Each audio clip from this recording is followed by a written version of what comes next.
Of Neera Tanden conducted by the House Committee on Oversight and Government Reform under the authority granted to it pursuant to House Rule 10.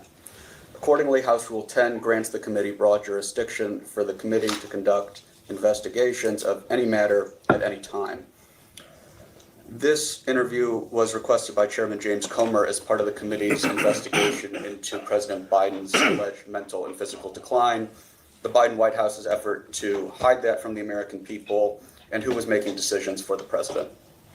Can the witness please state her name and spell her last name for the record?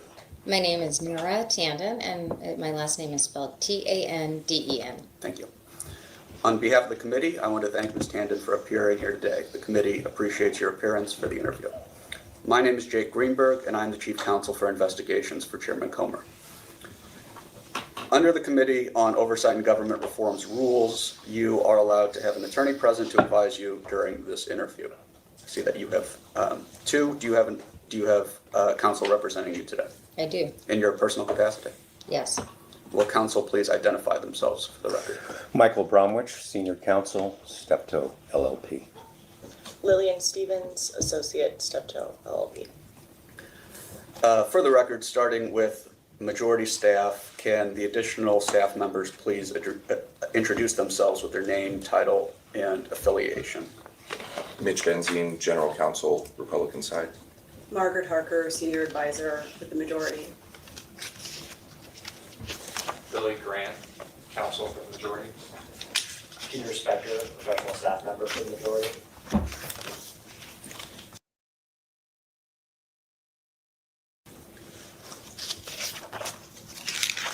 Can we go off the record?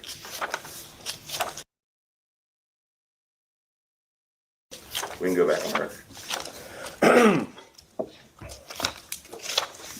There are also members in the room. Would the members like to identify themselves for the record? James Comer, Kentucky. Eli Crane, Arizona. Thank you. Ms. Tanden, before we begin, I'd like to go over the ground rules for this interview. The questioning will proceed in rounds. The majority will ask questions for an hour, and then the minority will have an opportunity to ask questions for an hour if they so choose. To the extent members have questions for the witness, they will be propounded during their side's respective rounds. Do you understand? I do. The clock will stop if the witness needs to confer with counsel, when counsel for the witness is speaking, and when members or staff are speaking during the opposing side's round of questions. We will alternate back and forth until there are no more questions. Do you understand? I do. There's a court reporter taking down everything I say and everything you say to make a written record for the interview. For the record to be clear, please wait until the staffer questioning you finishes each question before you begin your answer, and the staffer will wait until you finish your response before proceeding to the next question.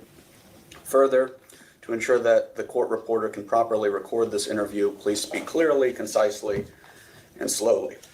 Also, the court reporter cannot record nonverbal answers, such as nodding or shaking your head, so it is important that you answer each question with an audible, verbal response. Do you understand? I do. Exhibits may be entered into the record. Majority exhibits will be identified numerically. Minority exhibits will be identified alphabetically. Do you understand? I'm sorry. Say that again, please. Our exhibits will have numbers. Oh, the theirs will minorities have- will have letters. Okay. We want you to answer our questions in the most complete and truthful manner possible, so we will take our time. If you have any questions or do not fully understand the question, please let us know. We will attempt to clarify, add context to, or rephrase our questions. Do you understand? I do. If we ask about specific conversations or events in the past and you are unable to recall the exact words or details, you should testify to the substance of those conversations or events to the best of your recollection. If you recall only a part of the conversation or event, you should give us your best recollection of those events or parts of conversations that you do recall. Do you understand? I do.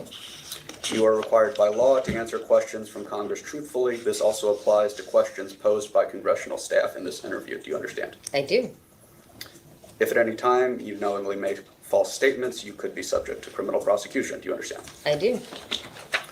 This includes both knowingly providing false testimony, but also stating that you do not recall or remember something when in fact you do. Do you understand? I do. Furthermore, you cannot tell half-truths or exclude information necessary to make statements accurate. You are required to provide all information that would make your response truthful. A deliberate failure to disclose information can constitute a false statement. Do you understand? I do. Is there any reason you are unable to provide truthful testimony in today's interview? No. Please note that if you wish to assert a privilege over any statement today, that assertion must comply with the rules of the Committee on Oversight and Government Reform. Pursuant to that, Committee Rule 16C1 states for the chair to consider assertions of privilege over testimony or statements, witnesses or entities must clearly state the specific privilege being asserted and the reason for the assertion on or before the scheduled date of testimony or appearance. Do you understand? I do. I'd like to introduce as Exhibit 1 a letter to you from Gary Lukowski, counsel to the President, informing you that President Trump has made the decision not to assert executive privilege with respect to your testimony, and that he will not assert immunity to preclude you from testifying. I understand. Ordinarily, we take a. Do we have this marked as one? I do. Okay. Ordinarily, we take a 5-minute break at the end of each hour of questioning, but if you need a longer break or a break before that, please let us know and we'll be happy to accommodate. However, to the extent that there is a pending question, we would ask that you finish answering the question before we take a break. Do you understand? I do.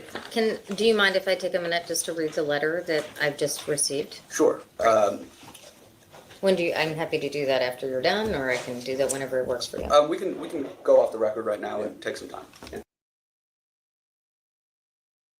Back on the record.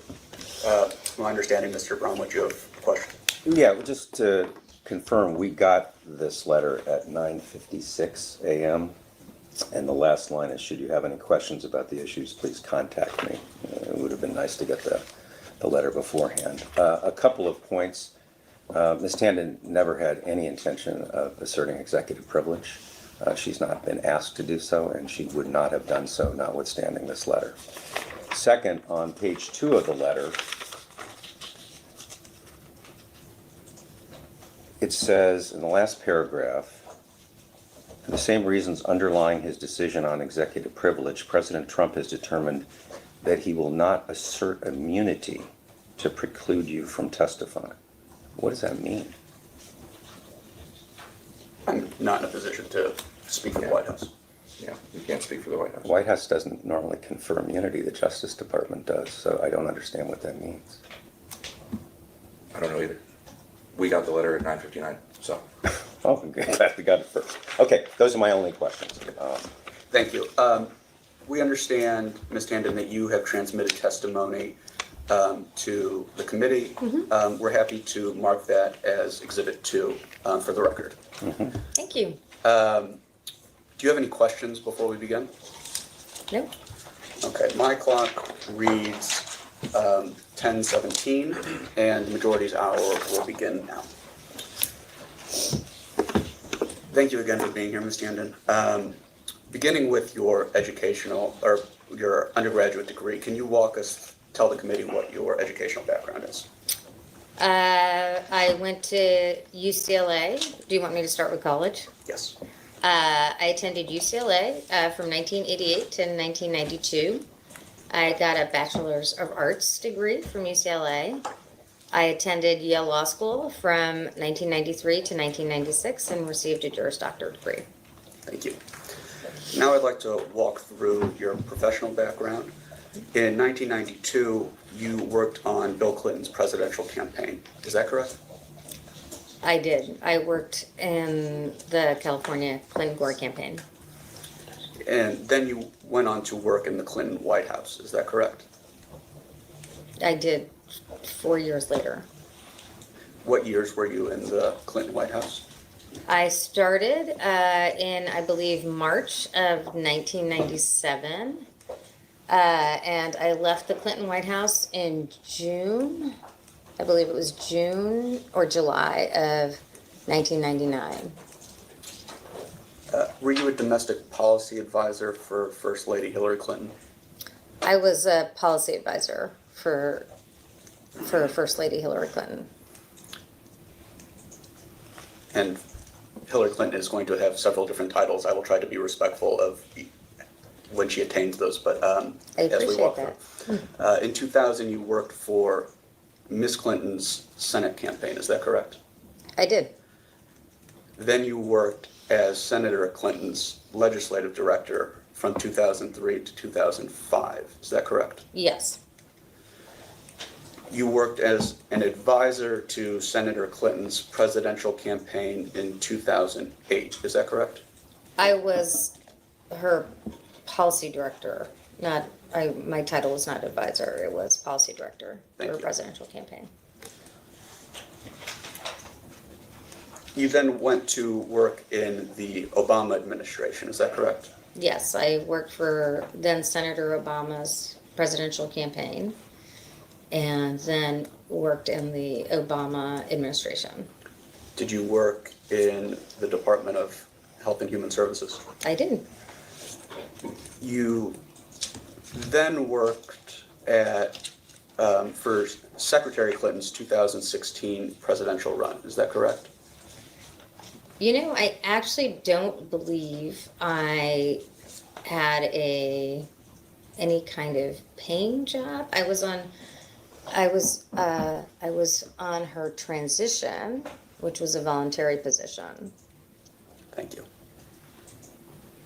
Your next In government, fact, I did not receive any remuneration from her campaign. were you advising her campaign?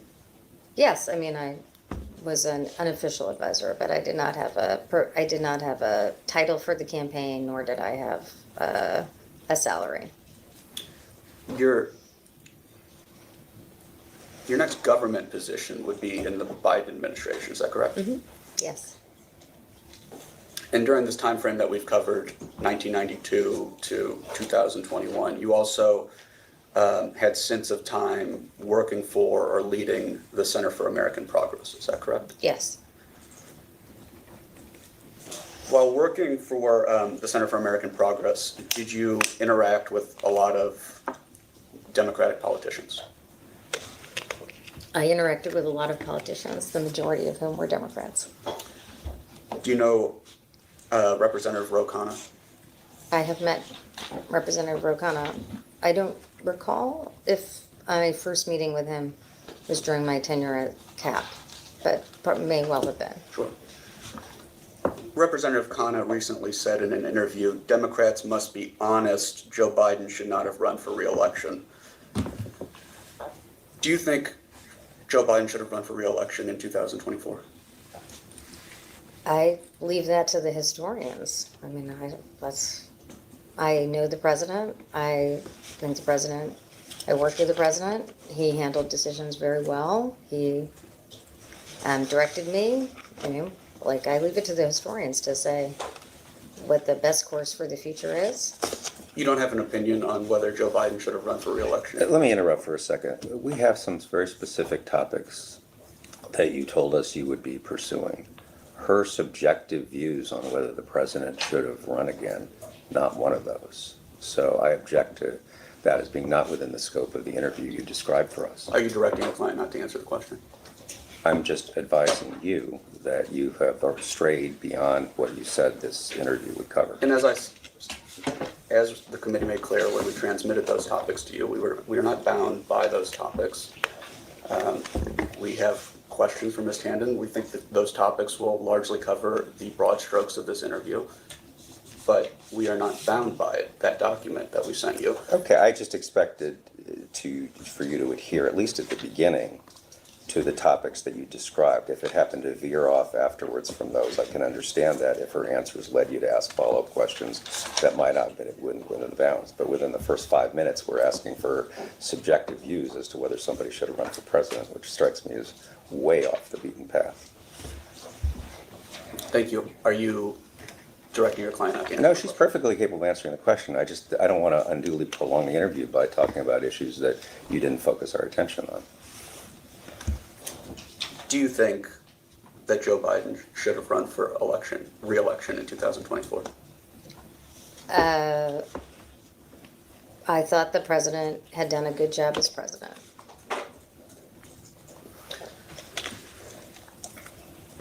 you think Democrats should be honest about whether they believe Joe Biden should have run for re-election in 2024? Which Democrats? Democrats writ large, do you think that they should be honest about their belief whether Joe Biden should have run for re-election in 2024?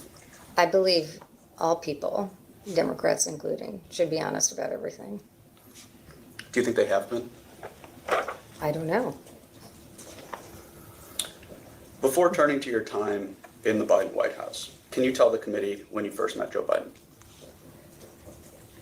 I believe I first met Joe Biden. I was in a meeting. The first time I was in a meeting with Joe Biden was during a Democratic caucus lunch sometime in my tenure as legislative director for Senator Clinton.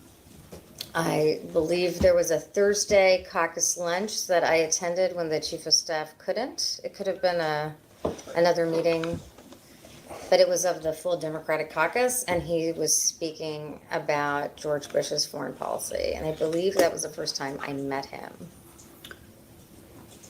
Did you ever work for Joe Biden directly before joining the Biden White House?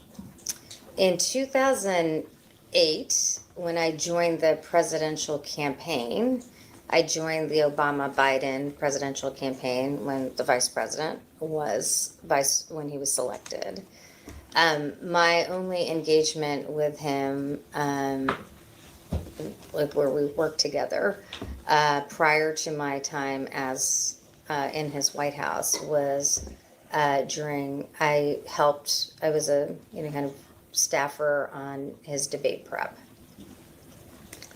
You helped Joe Biden prepare for his debate against whom? I mean, I was one of 15 people and probably the most junior person in the debate prep. But when he was doing the debate with Sarah Palin, I was on that debate prep camp. It was about our debate prep. There was eventually a camp, but there was 10 or 12 people on that prep. How many meetings did you go to as part of that team? If you recall. I mean, it could have been anywhere between 5 and 10. What was your job in those meetings? To fact check domestic policy. So, I mean, I didn't interact with him more than a handful of times directly. Were you a stand-in for anybody during those debates? In other words, did you play a role as Sarah Palin during those debate prep sessions? No. Jennifer Granholm played Sarah Palin, and I might add, quite effectively. Did you, so you were just watching and advising? So I was watching, and essentially if the vice back then, Senator Biden, if he made a mistake on domestic policy, I was supposed to alert people. Did he make a lot of mistakes? I mean, he was new to some of then Senator Obama's policies, so they weren't really mistakes, but there was occasion 2 or 3 times where I spoke directly to him about Senator Obama's policies, but he didn't make mistakes of fact or anything. Did he strike you as a pretty capable debater?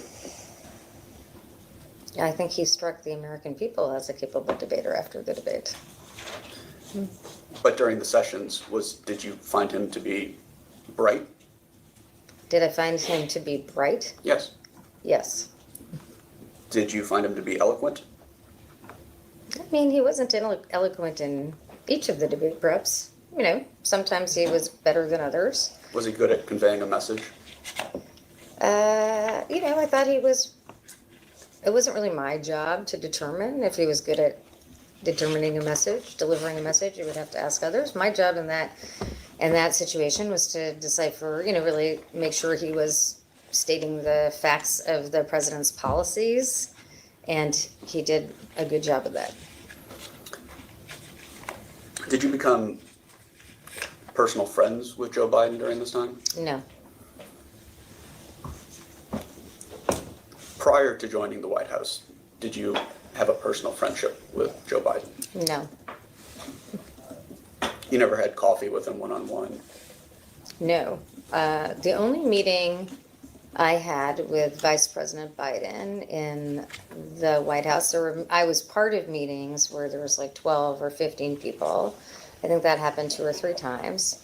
I at one point had I believe a 30-minute meeting with one of my staff members and then Vice President Biden on apprenticeships.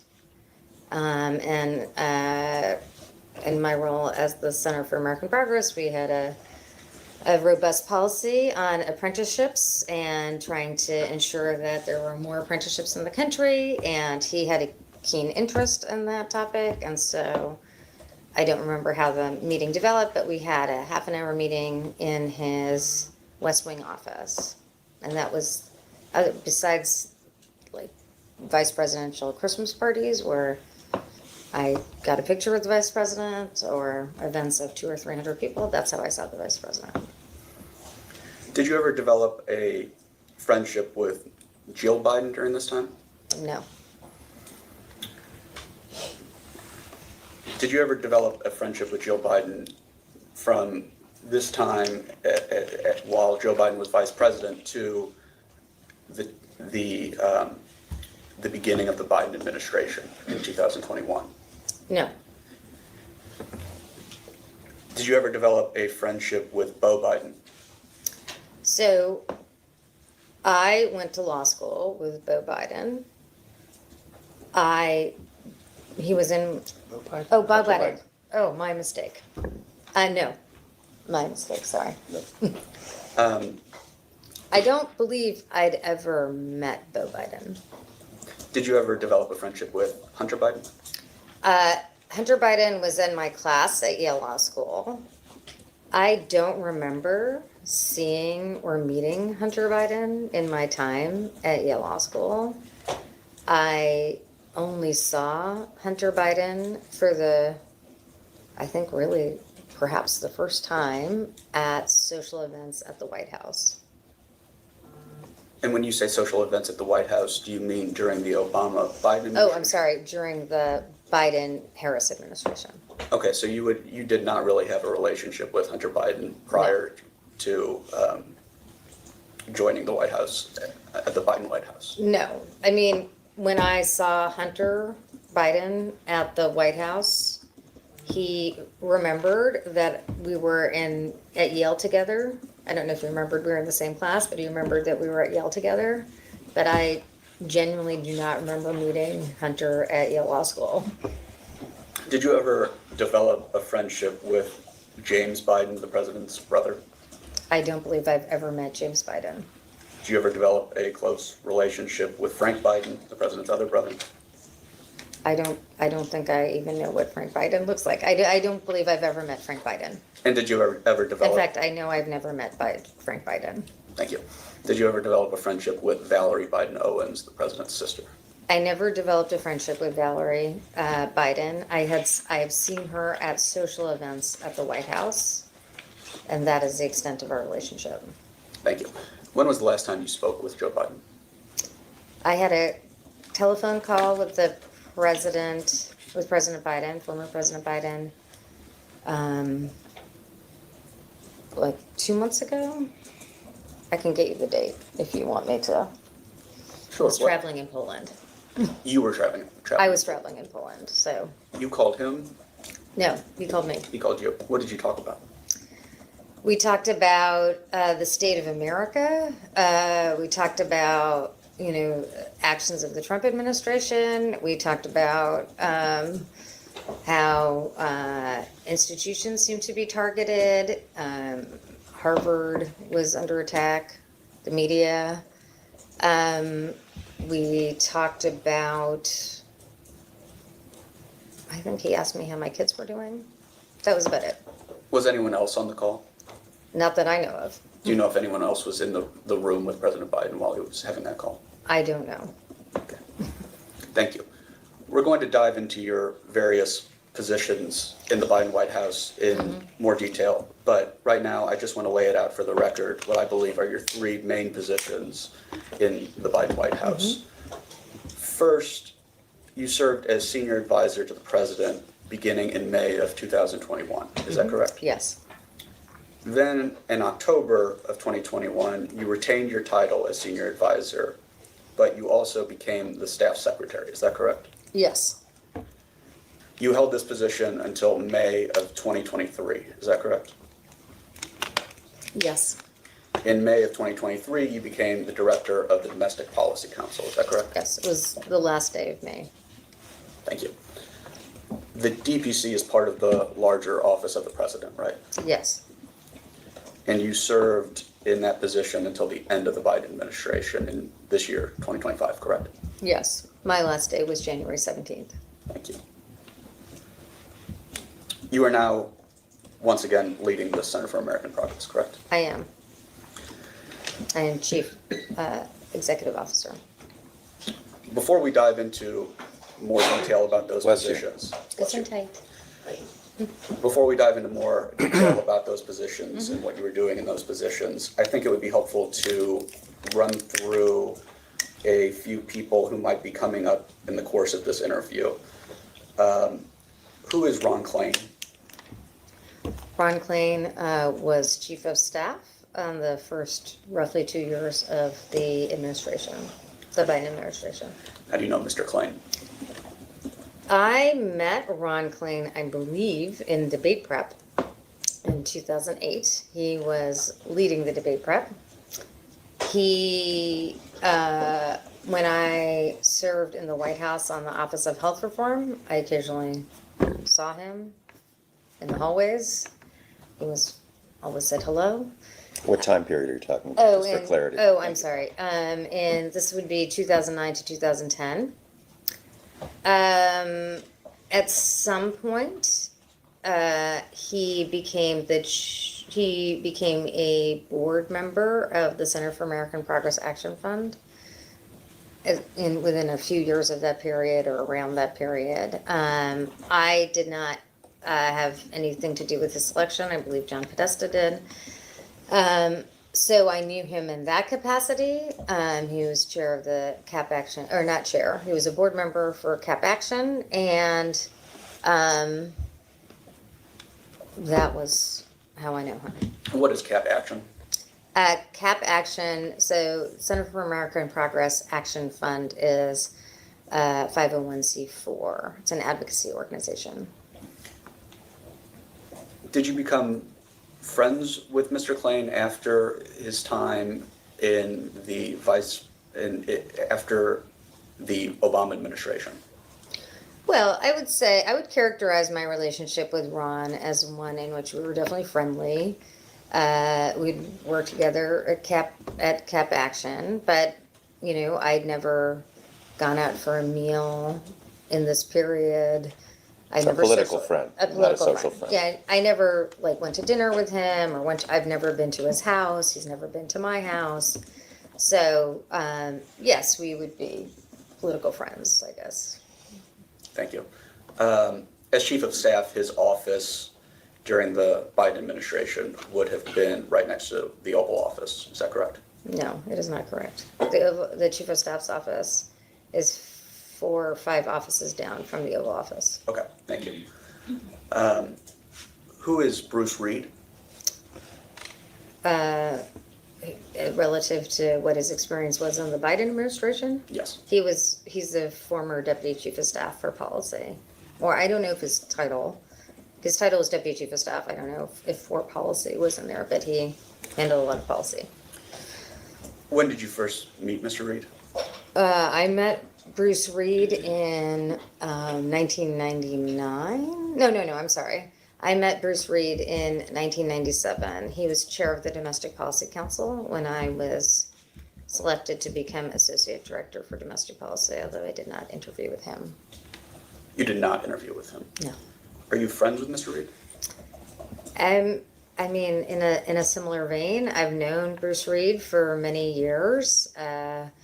We've worked together, and obviously he was my boss's boss's boss in the Clinton White House, and I've in various campaigns I've gotten advice from him on various topics, but I don't believe we've ever, had more than coffee once or twice in 25 years. Or Um, 27, how many years are we talking? 20, 8 years. 28 years. Oh my God, I'm Don't so ask old. me to do math on the record, Yeah. please. Do you know where Mr. Reed sat in the West Wing? Yes, he had two different offices. So during the period of time that Ron Klain was chief of staff, Bruce had an office. I mean, I guess how would I describe this? There's the Oval Office. I guess I'll just speak You it want her to out. draw a chart? Would that be helpful? A diagram? I could kind of broadly do it if you'd like. If we can stick to words, I think Okay. that would be Okay. best. Okay. Okay. I appreciate it, though. I'll just describe this. Thank you. There's the Oval Office. If you are facing the Resolute desk from the hallway, and you go, the next immediate office to the Oval Office is a private office, and then the next immediate room, I should say, is a dining room, and then the next immediate office was for many years Mike Donnellan's office, and then the next immediate office to that was Steve Richetti's office, and then the next immediate office to that was Ron Klain's office, which was a corner office. The chief of staff's office, I believe, has always been that office. Across from Mike Donnellan's office, both deputy chiefs of staff sat, so on the other side of the hallway. So Bruce Reed's office was across the way. So his office was right next to the Roosevelt room. And then, so that is the answer to your question. Thank you. He had a second office, I should say. Oh, thank you. My apologies. After Mike Donnellan left the White House, Bruce Reed took his office. Understood. Thank you. Do you know if Bruce Reed previously worked for Joe Biden prior to joining the Biden White House? I believe he was his chief of staff. I don't remember when, though. It was 1 or 2 years of the Obama administration. Can you estimate, well, you just did, can you estimate how long he served with President Biden prior to joining the Biden White House? I believe it was no more than 2 years, but I couldn't accurately tell you. Thank you. You made mention of Mike Donnellan. Who is Mike Donnellan? Mike Donnellan was a senior advisor to the president. And his office was quite close to the Oval, as you just described. Is that correct? I mean, it is 3 rooms down, but it is the closest office. Do you know if Mike Donnellan worked for Joe Biden prior to joining the Biden White House? I do. You worked with him, I take it, for decades. When was the last time you spoke with Mr. Donnellan? I believe that Mike Donnellan called me. I can genuinely not remember if it was a text or a call, but I did a TV appearance sometime in early February, and he either called or texted "good job," which I was moderately surprised by, since I didn't expect him to be watching cable television. Are you friends with Mr. Donnellan? I mean, I didn't know, I never met Mike Donnellan until the Biden White House. And I had a cordial and positive relationship with Mike Donnellan, but I have not ever had a private meal with Mike Donnellan or been to McDonald's house or even gone out for a coffee with Mike Donnellan. When was the last time you spoke with Bruce Reed? I believe maybe a month or so ago. We can get dates and things like that. But a month or so ago, I've spoken to Bruce just 2 times, I think, since the White House. He came over to CAP soon after I started, and we, talked about ideas for progressives, and then I talked to him on the phone a couple of weeks ago, maybe 2 months ago, where I think we were talking about a possible event for the president. And thank you. And who is Steve Ricchetti? Steve Ricchetti was counselor to the president. When did you first meet Mr. Ricchetti? I think I met Steve Ricchetti in the Clinton White House. Now, I was, several levels down from Steve Ricchetti, so I believe I just saw him in the hallway at some point and said hello. But I don't know that he actually remembers meeting me, but but that's how I know him. And Mr. Ricchetti's office, as you described it, was about 4 or 5 offices down from the Oval Office. Is that correct? It's 4 or 5 rooms down from the Oval Office. Thank you. And do you know if Mr. Ricchetti previously worked for Joe Biden prior to joining the Biden White House? Yes, I also believe he was chief of staff for Joe Biden, but I don't remember. It was I cannot remember if it was at the end of the first term or beginning of the second term of President Obama's tenure, but somewhere in there. And when was the last time you spoke with Mr. Ricchetti? Sometime in, over 2 months ago. I believe Steve Ricchetti called me. He was just checking in to see how things are going. And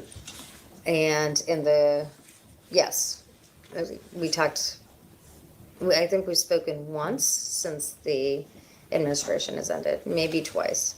What's the functional difference between counselor to the president and senior advisor to the president?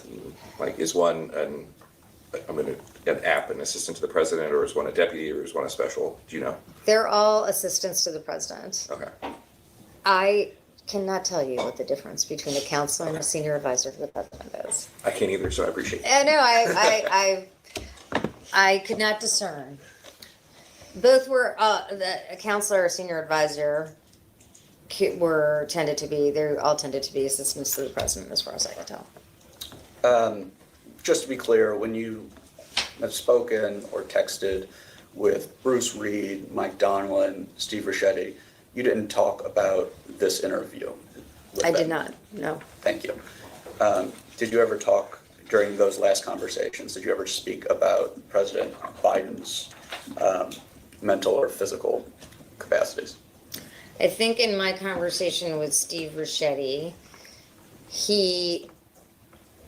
and I should definitely try to find the date. This was I think it was in the first month of my tenure, CAP, so it must have been over 3 months ago. He referenced that there were books coming out about the president, and some degree of outrage about the books. But we didn't talk about the underlying capacity or incapacity of President Biden. That was the extent of the discussion. But did you get the impression that the outrage was because of questions about President Biden's mental or physical decline? The outrage was that people were writing that the president was incapacitated. And this is my impression of what was happening, and that was outrageous, since he believed it was vociferously untrue. Thank you. It's my understanding that throughout the time of the Biden administration, people affiliated with the Clinton camp were not fully embraced by longtime Biden people who surrounded the president. Do you agree with that? Can you define what you mean by Clinton camp? Sure. People who had for a long time worked for or been affiliated with Secretary Clinton is how I would define the Clinton camp. Okay, go ahead and ask your question again, sorry. It's my understanding that throughout the Biden administration, people who had been affiliated with the Clinton camp or a part of the Clinton camp were not fully embraced by longtime Biden people. Do you agree with that? Well, I can only tell you my experience. I started off as senior advisor. I became staff secretary, and then I moved to domestic policy advisor, a position that I thought was very suited for my skills. So I had not met Joe Biden. I mean, I had not worked closely with Joe Biden. I had not hung out with Joe Biden, never just socialized with Joe Biden. And I was a person who was elevated to that role of domestic policy advisor. So my experience does not seem to comport with that experience. So I can only tell you my experience. And I would also note Jake Sullivan was a national security advisor who had worked closely with Secretary Clinton for many years. When you started as senior advisor, where was your desk in the West Wing? Well, at first, for a few weeks before my office was my permanent office, a senior advisor was set up. I was in a hallway of OEOB on the first floor. Would you like me to go through my offices, or? That'd be great. Then High entertainment value. Then, as senior advisor, I had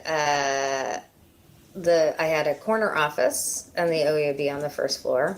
It was the largest office I have ever had in my professional career. Then, as staff secretary, I moved to the the ground floor of the West Wing.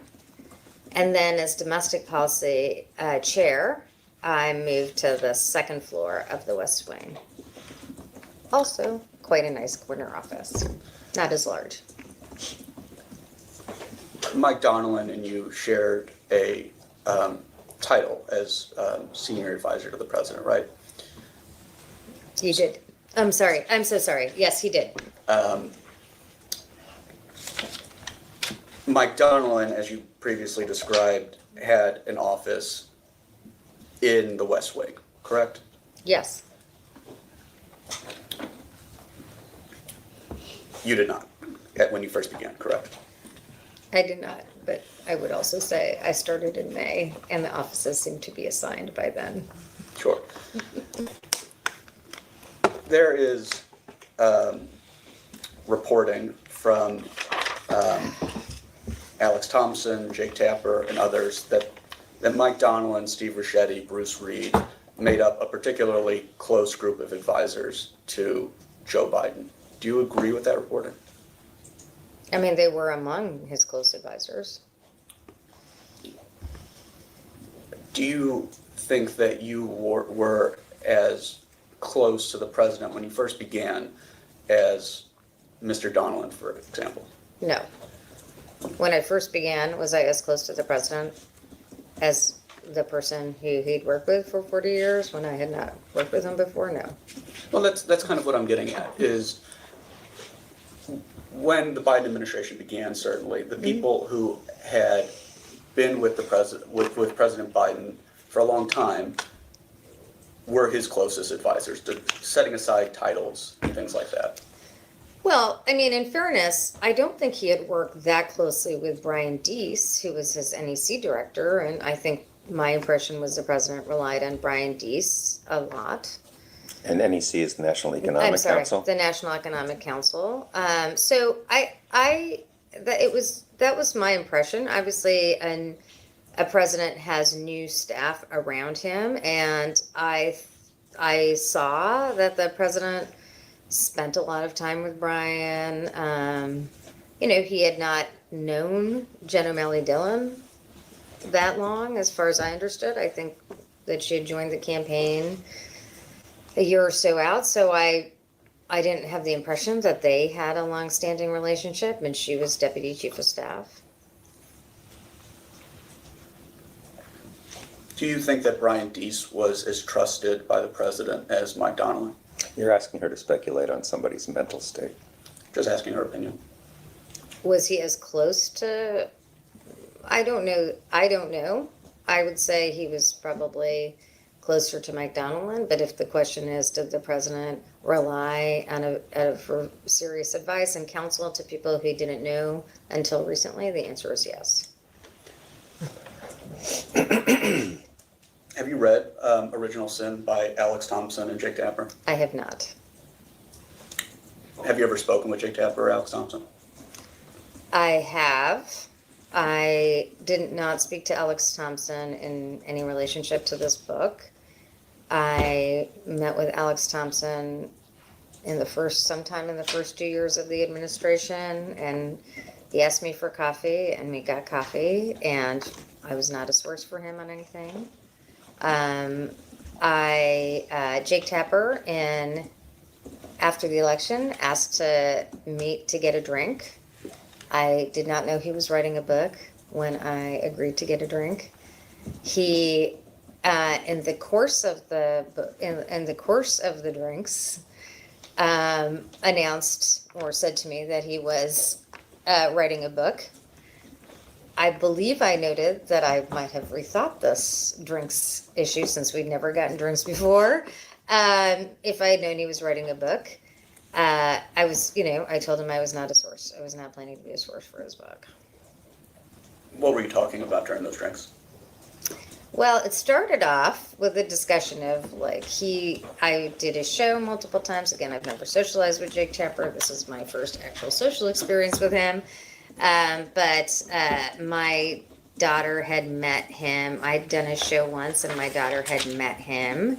And he remembered that, and he asked about my daughter. So we talked about how she went to Wellesley.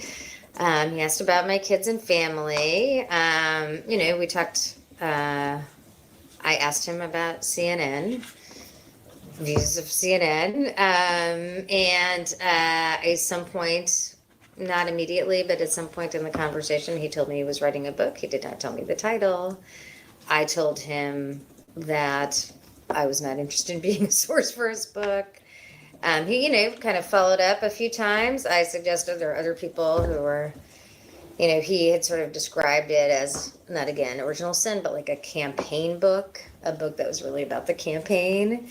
I told him I was very distant from the campaign. I was really separated from the campaign. If he wanted to talk about that, he could talk to the president's close advisors, maybe call some of the pollsters. That would be a strategy. And sorry, you said he followed up a few times. I just want to make clear, he followed up, you're saying he followed up in the course of that conversation? Yes. And then I never spoke to him again, and I never spoke to Alex Thompson.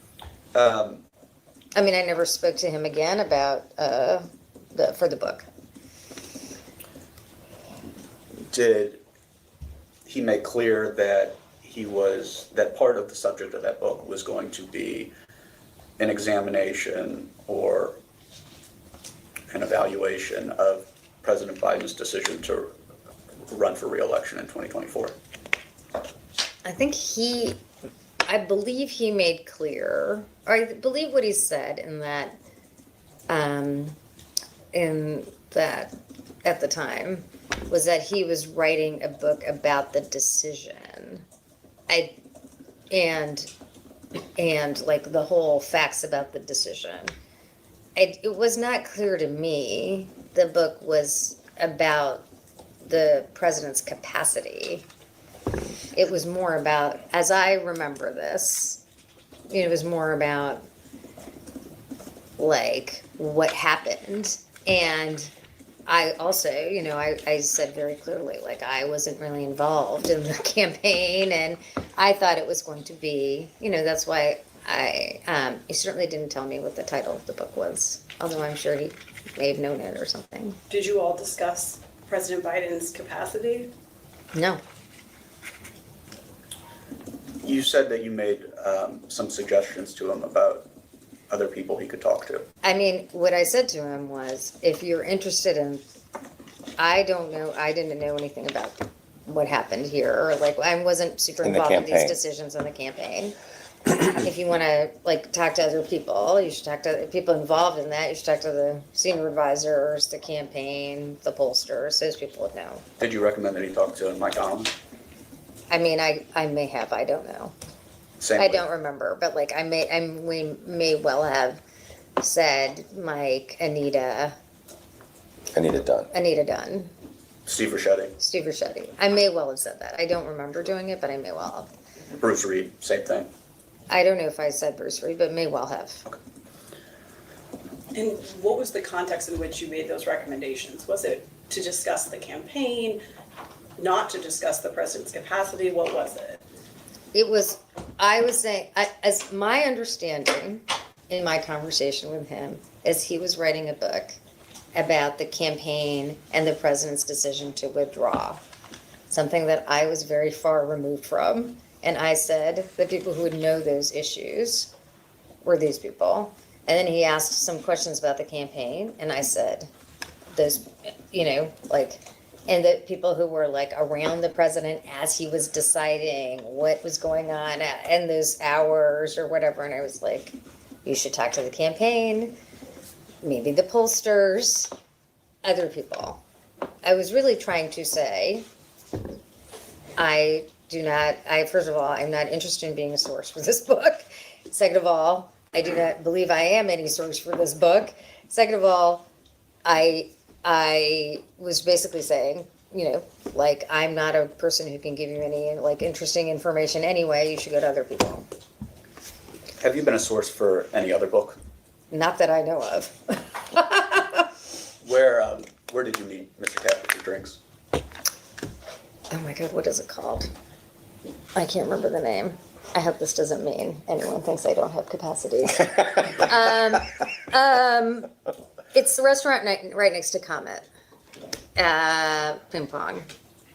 Okay, We can look it up. I know the block I'm you're so talking sorry, I about. can't remember. that's okay. We should have looked that up yesterday over time.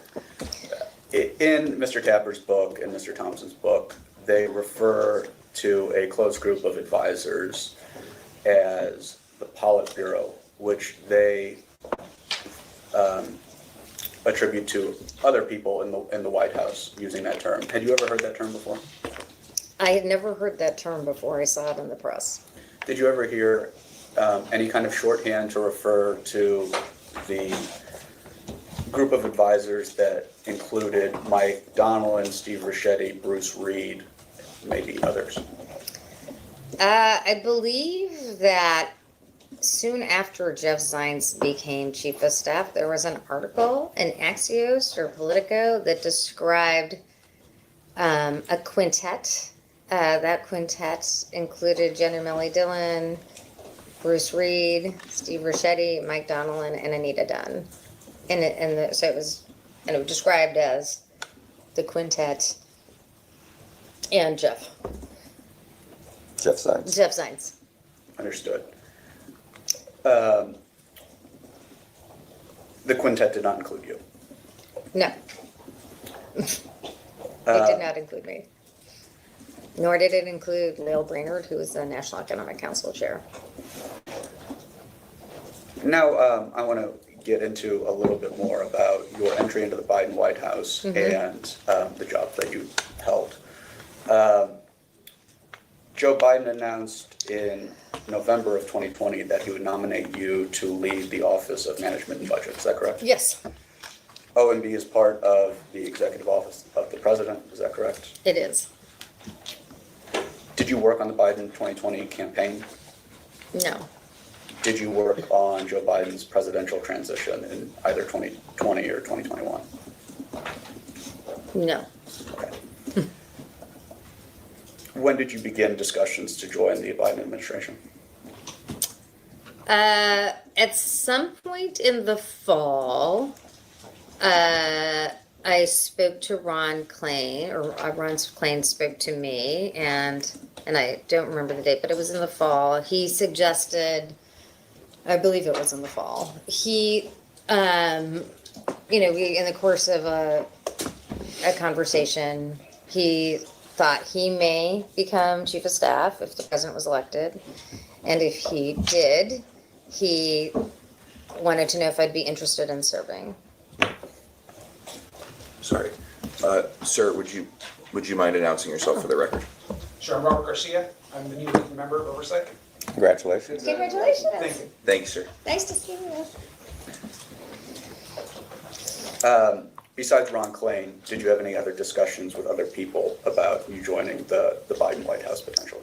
In the weeks before, the week or so before the election, I believe Jeff Zients reached out to say that they were vetting people who could be in office. It was not about a particular role. I don't believe it was for, I was at that point notified it could be OMB, but he said that they were reaching out to gather information about people if the president won.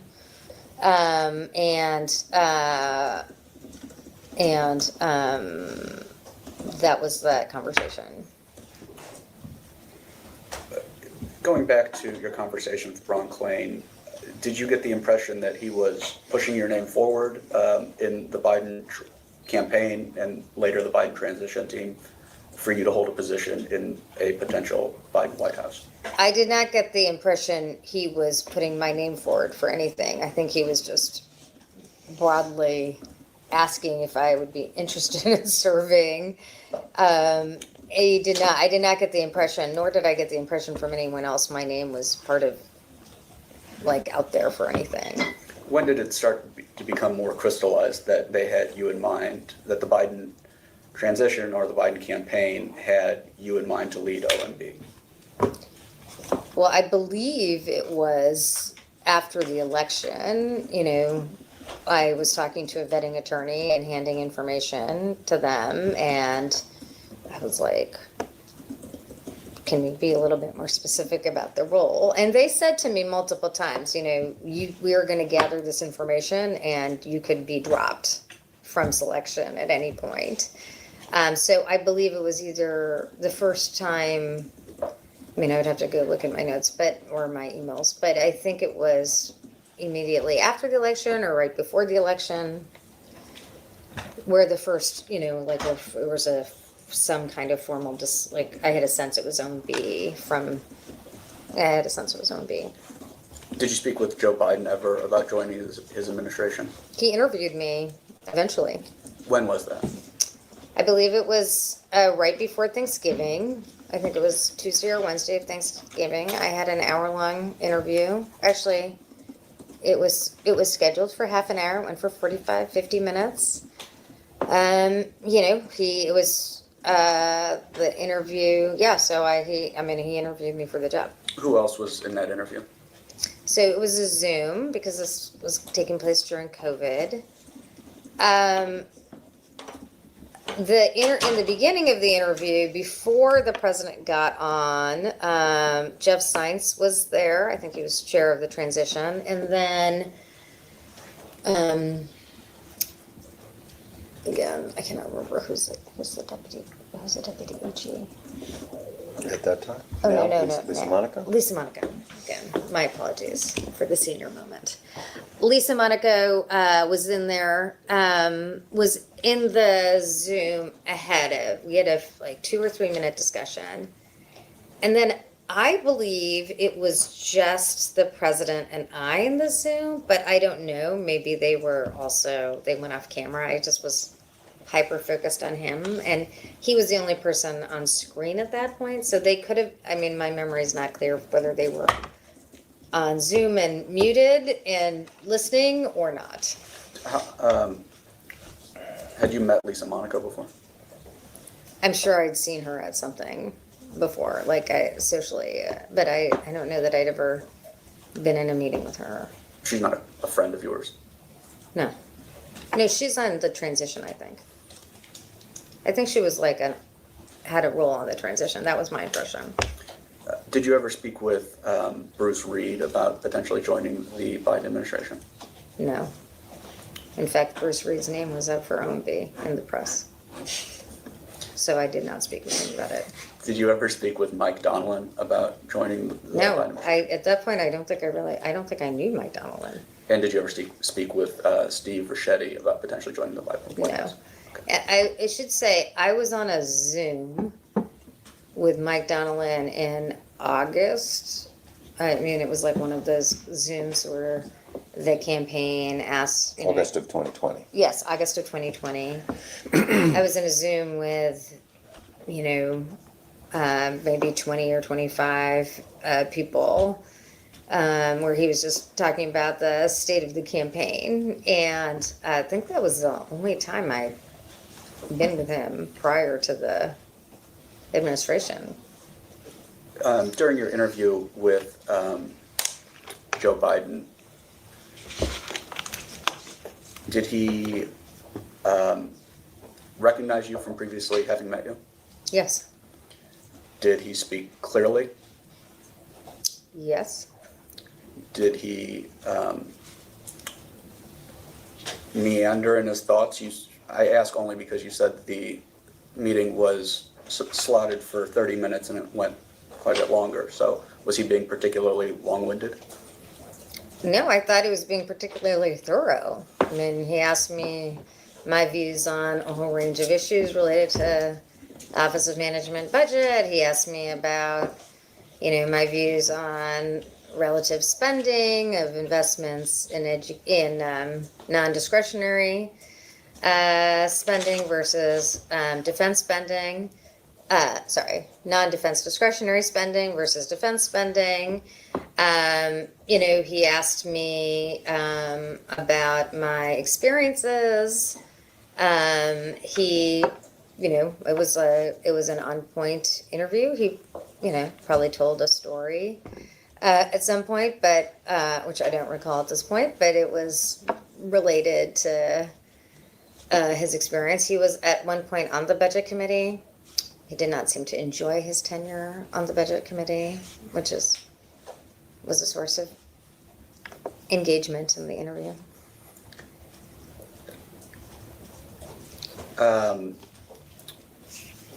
The director of OMB is a Senate confirmed position, correct? It is.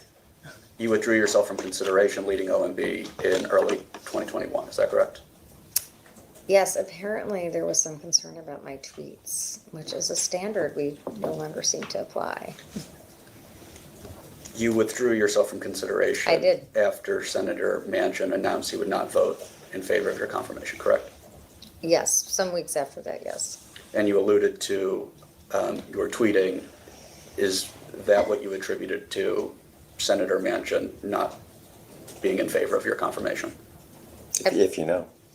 I think he referenced it himself in his remarks. Okay, thank you. Did anyone instruct you to withdraw? No. You withdrew on your own? I mean, I engaged with folks that I was going to withdraw. Who are those folks? I talked to Ron Klain. I think I spoke to Anita Dunn. Did you speak to President Biden regarding your withdrawal? I did not. In May of 2021, President Biden made you senior advisor to the president, correct? He did.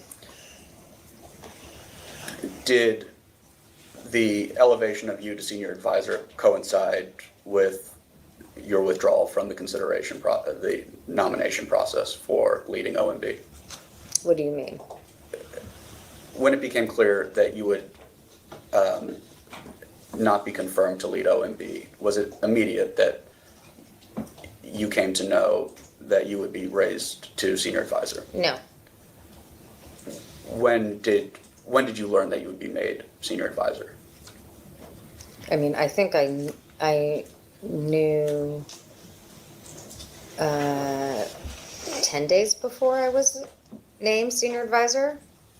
I mean, there were weeks, if not a month or 2 months, where I was not sure I would work in the administration. So for the timeline, how long after you withdrew your nomination were you first talked to about a senior advisor position? About that role, Mm-hmm. I believe 2 weeks before. Were there any other roles up for discussion in that interim? I mean, there was like a whole month where I really didn't talk to anybody. I mean, I had very cursory conversations. And then there was another month or so where there were some discussions. I mean, it was sort of like there would be a senior advisor-ish role, but what I was doing was up for debate. But there was nothing confirmed with the role until about a week and a half before. And I wasn't, I was not positive I was going into the administration until really 10 days, 2 weeks before. did you get the impression that that you had an ally in the White House pushing for you to get a role in the administration? I mean, not really. I mean, Ron, I was talking to Ron about a role, but I didn't get a sense that someone else was pushing, you know, I didn't get any, Sure. I probably felt like I could have had more allies at that point. You entered as senior advisor, and I think your area of specialty was healthcare policy in the U.S. Digital Service. Is that right? Did you have a designated staff in that role? I mean, I had a staff person, I had an assistant, Who was that? Richard Figueroa.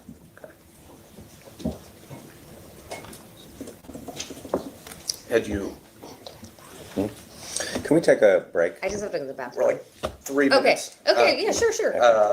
Thank you. Sorry to announce it. Who is Richard Figueroa? Richard Figueroa was my assistant. He had worked at the Center for American Progress. I was looking for an assistant. He became my assistant. And how long had you known him prior to him becoming your staff, designated staff as I senior mean- advisor? Oh, I'm so sorry. I don't really know that I knew him. I think I've seen him a little bit in CAP, but, you know, as a CEO, and I think he worked in the Ledge Affairs shop, but people attested that he was good in his role. And how would you describe your job duties as senior advisor? So I had a variety of responsibilities. The Supreme Court, when I first entered the role, there was a lot of concern that the Supreme Court would strike down the ACA. So I sort of led a red team effort to say what our response would be on the ACA. Once the Supreme Court decided, the Affordable Care Act, once the Supreme Court decided not to overturn the ACA, I started helping on outreach and kind of, outreach and some strategy around the Build Back Better legislation. And this will be my last question, then we can take a break. Thanks. How often would you see President Biden in this role as senior advisor? I saw the president a few times. I saw the president probably, in the space of those several months, I probably saw him once a month.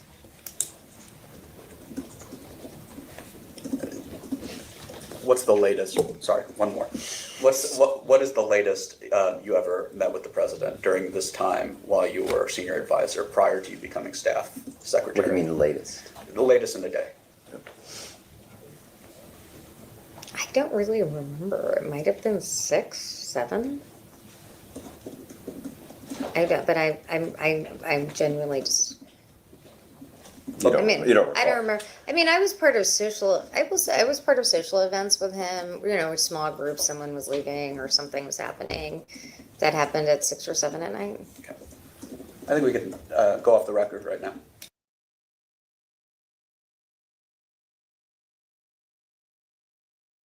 I want to first thank you for agreeing to participate in today's interview voluntarily. Today marks the first transcribed interview of the 119th Congress conducted by Chairman Comer and the Oversight Committee. At the beginning of the first hour, the minority requested an opportunity to memorialize the contours of these interviews and depositions on the record and to ensure that the minority has equal access to materials produced herefor. The majority refused this basic request. Prior to today's interview, conversations were had between majority and minority staff regarding equal access to video footage and transcripts.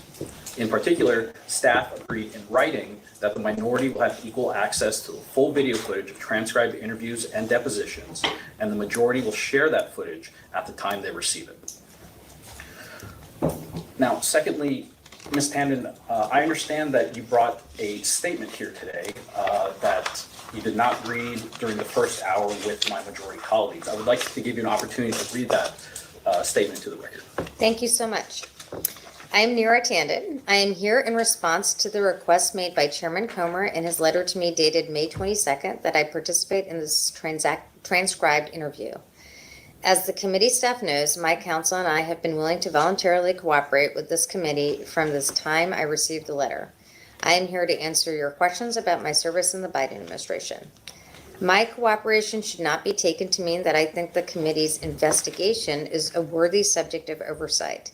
I do not believe it is. Indeed, millions of Americans wonder why this committee has conducted no oversight of the current administration on topics far more worthy of the committee's time and attention than this one. Those topics include the sale of a Qatari jet to the White House for the private use of President Trump after he leaves office, universities and prominent law firms that are subject to attack, President Trump's meme coin and cryptocurrency adventures, and the excesses of ICE officers who are wearing masks as they detain, sometimes with the use of force, people lawfully in the United States. All of those seem subject to important subjects for oversight. In this country, at this time, there is truly a need for genuine oversight of the executive branch and its overreach, but instead this committee is devoting its resources to the last administration instead of the current one. Let me discuss my service in the White House. In May 2021, President Biden named me as senior advisor with a portfolio that included healthcare issues, among others. In October 2021, I was named as staff secretary and senior advisor. As staff secretary, I was responsible for handling the flow of documents to and from the president. I was also authorized to direct that auto-pin signatures be affixed to certain categories of documents which the president had approved. We had a system for authorizing the use of the auto-pin that I inherited from prior administrations. We employed that system throughout my tenure as staff secretary. In May 2023, I was named head of the President's Domestic Policy Council. From that point forward, I no longer served in the role of staff secretary. I was no longer responsible for the overall flow of documents to and from the president, and I no longer had any responsibilities in connection with the use of the auto-pin. As head of the Domestic Policy Council, I had periodic discussions with the president on a range of domestic policy issues. I would note that much of the public discussion on the subject matter of this hearing has conflated two very different issues. First, the president's age, and second, whether the president was in command as president. Whether President Biden was in command as president. I had no experience in the White House that would provide me any reason to question his command as president. He was in charge. I am prepared to answer your questions on this topic, on the topics you provided that are within the scope of this inquiry. Thank you. Thank you, Ms. Tanden. With that, we'll go off the record.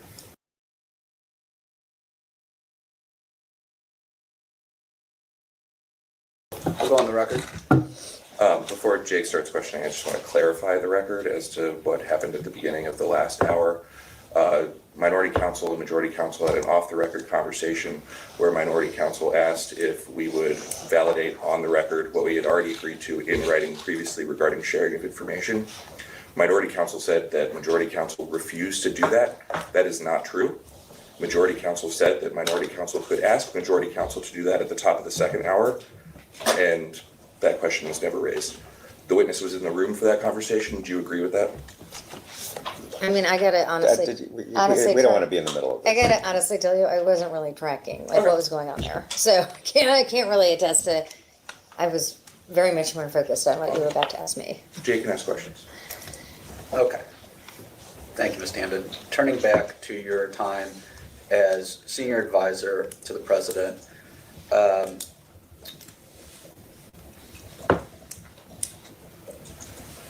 do you know who Anthony Bernal is? Yes. Who is he? Anthony Bernal was, I believe his title was senior advisor to the First Lady. Was it your understanding that he had had roles in Jill Biden's office for a long time? I understood him to have worked with the First Lady for a very long time. Did you know Mr. Bernal previous to you coming to the Biden White House? I believe I met Anthony Bernal in the Clinton administration because I believe he had a role working for then Second Lady Tipper Gore. And so I had, seen him at events. We weren't friends or had any kind of social relationship. But did you understand him to be close with the First Lady? I did. I think I understood that. I think people said, something to that nature soon after I got there, or like in the summer or something. But I didn't really totally understand the role as soon as when I first arrived. What did people say? Then Anthony was close to the first lady. Who was saying that, do you know? I really don't remember. When was the last time you spoke with Mr. Bernal?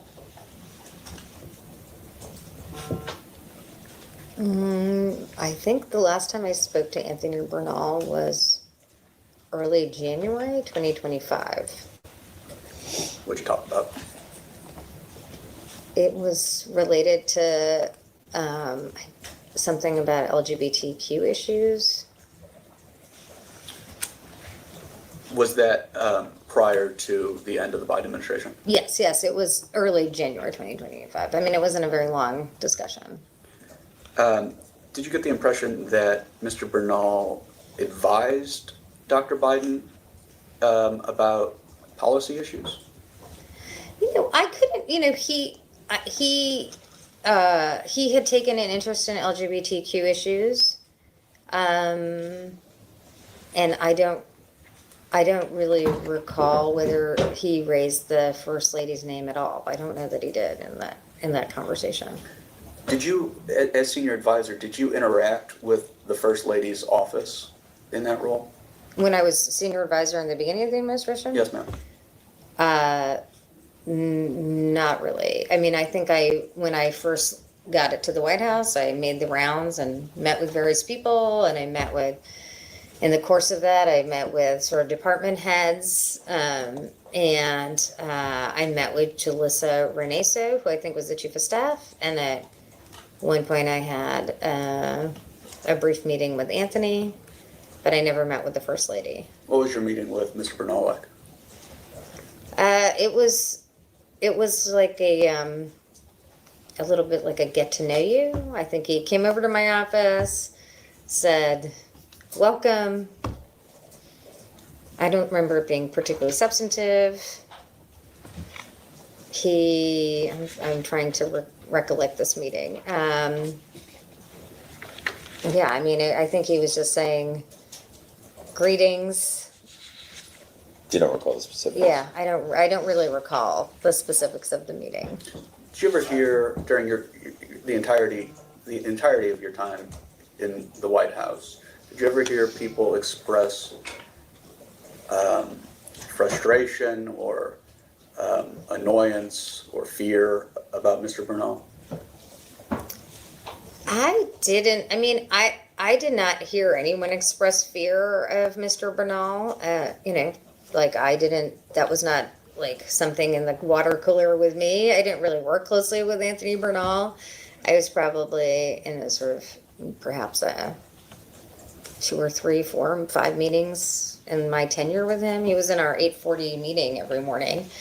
I'm sorry, what 8:40 meeting? There's a senior staff 8:40 meeting every day with 25 department heads at the White House. And Mr. Bernal would be in those meetings? Yes. Okay. Do you... I mean, and that didn't seem unusual to me because I'd worked in the Clinton White House and I understand the Obama White House. They had a similar practice. Do you know who Annie Tomasini is? I do. Who is she? Annie Tomasini was director of Outer Oval Operations. So Outer Oval Operations oversees the Oval Office itself. What can you provide a little bit more detail about what that means? It means like responsible for people coming in and out of the Oval Office and the president's giving the president information. And I worked with her, or my office and her office worked very closely together when I was staff secretary. She, because we basically were responsible for the information flow, and the information flow had to go through Oval Office operations. So that's how our offices work together. Did you know Ms. Tomasini previously? I did not. When was the last time you spoke with Ms. Tomasini? A few months ago,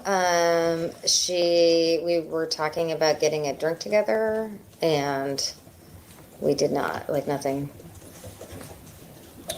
We did not get together. So, as director of outer oval operations, would you go to Ms. Tomasini on the occasions that you wanted to or needed to brief the president? Well, I think that was a combination of times when people wanted to go and brief the president or there was an issue. I mean, you could work, like that could work through the chief of staff's office, it could work through Annie Tomasini. I mean, it could work through the chief of staff, it could work through Annie Tomasini, it could work through, when she was director of outer operations, it could work through Jen O'Malley Dillon. Jen O'Malley Dillon oversaw the schedule, so like for you, people would often go to her. Who else had that kind of gatekeeping role to President Biden? Anybody other than those you mentioned? I mean, gatekeeping, like, yeah. If you wanted to go talk to the president, well, I'll ask. If you wanted to go talk to the president, could you just walk into the Oval Office and talk to the president? I could not. I did not. Okay.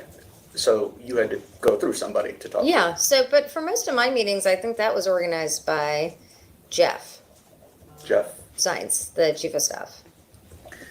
What about the first 2 years? I would have been, Ron designated meetings and manifests and like, he would say this needs to happen and like this meeting needs to happen, and then like Annie would organize the meeting or like that would get scheduled. So it was kind of like a between Ron Klain,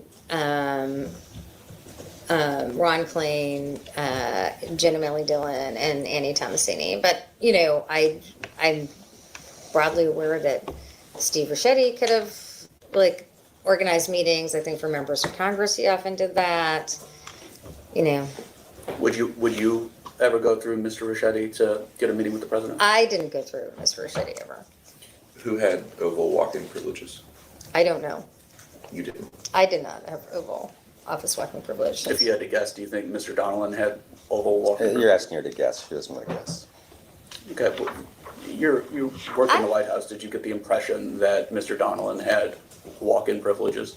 I didn't really have the impression that people had walk-in privileges, honestly. Like, I think that there wasn't any discourse of that in law. I mean, the president,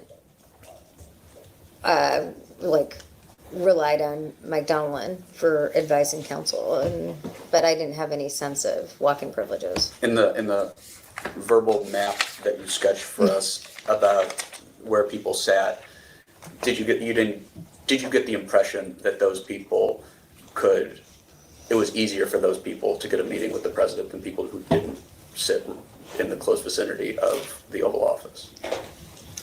So I have never been at this level in the White House, but it has been my experience that it has been my general perception in every White House that I have served in, that the people who are in the first floor with closest proximity to the president generally meet with the president the most. That has been my experience. That was my experience, my perception for President Obama and President Clinton. Do you think those people are the most trusted people in the administration by the president? If you know. I mean, I don't know. Probably. I mean, if they're getting a lot of meetings, they're probably really trusted, right? Probably. Did you have? But I just want to say, the president met with Jake Sullivan regularly as national security advisor, a person who had not, worked with him before, but had not served with him for decades. And he worked close. My impression was that he had many meetings with Brian Deese, who I don't know that he knew well before the term. But Brian had served in the Obama administration, but I don't know that, it wasn't my impression that he had known the vice president very well when he was president. Did you have? And when he was vice president to President Obama. Did you have residence privileges? I did not. Do you know who did? I do not. Do you know if Anthony Bernal did? What are the privileges you're talking about? Access to the residence. Oh, right, okay. I only read about that in the paper, in a news article. I did not know it, and I do not know it independently of that. What do you think is conferred when why would somebody have residence privileges? If you know. Well, when I worked for the First Lady, I worked for Hillary Clinton in 1997 to 1999. I had to take material over to her on a regular basis. The way we did that was, I regularly went to the usher's office and they took the material up to the floor, up to the residence. So, you're on the first floor and they live on the second and third floor. People had to do that a lot. I just don't, I don't really know, but I just it's not so unusual to me. I believe Milan Revere may have had it, but Do you know if the First Lady had walk-in privileges? To where? The Oval? I do not know. But I don't think I ever saw her in any meeting that I was in the Oval Office. Did you ever see her in the West Wing? Very rarely. Do you know who Ashley Williams is? I do. Who is she? She was a staff person in Outer Oval Operations. She was helping Ms. Tomasini then? Yes, she worked in Miss Tomasini's office or operations Did you, department. Did you know Ms. Williams previously? No, Have you had conversations with Ms. Williams? When? Ever? when I've traveled on Air Force One or hanging out waiting for the president, we'd have idle chit chat, but I've never, nothing really beyond that. When was the last time you spoke with her? Maybe December of 2024, Okay. What did you? perhaps early January. And what did you talk about? Maybe Don't she had, guess. I don't know. I can't recall. Nothing substantive. And this would change, but I think you testified or said earlier that you met with the president about once a month. As senior advisor. As senior advisor. Okay. And is it in your role as senior advisor? Was your supervisor, superior, was that Ron Klain? Yes. Did you ever express to Mr. Klain during this time that you wanted a different role in the administration? I may well have. Or I might, I don't know. As senior advisor? Yes, ma'am. No. Not a senior advisor. Did there come a time when you wanted a different role? As staff secretary, I definitely, at some point, was happy to move on. Why is that? It's a fascinating role, but I had done it for a year and a half and was interested in more challenging, different kinds of challenges. If you, even if you weren't briefing him that day, did you see President Biden every day? Did I see him personally? Yes. No. How, I'm sorry, what time period are we talking about? as senior advisor, before October of 2021, when you became staff secretary, did you see the president every day? No.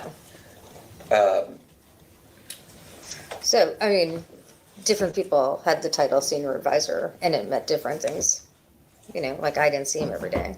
What do you mean it meant different things? Well, I was senior advisor and I had different roles than other senior advisors.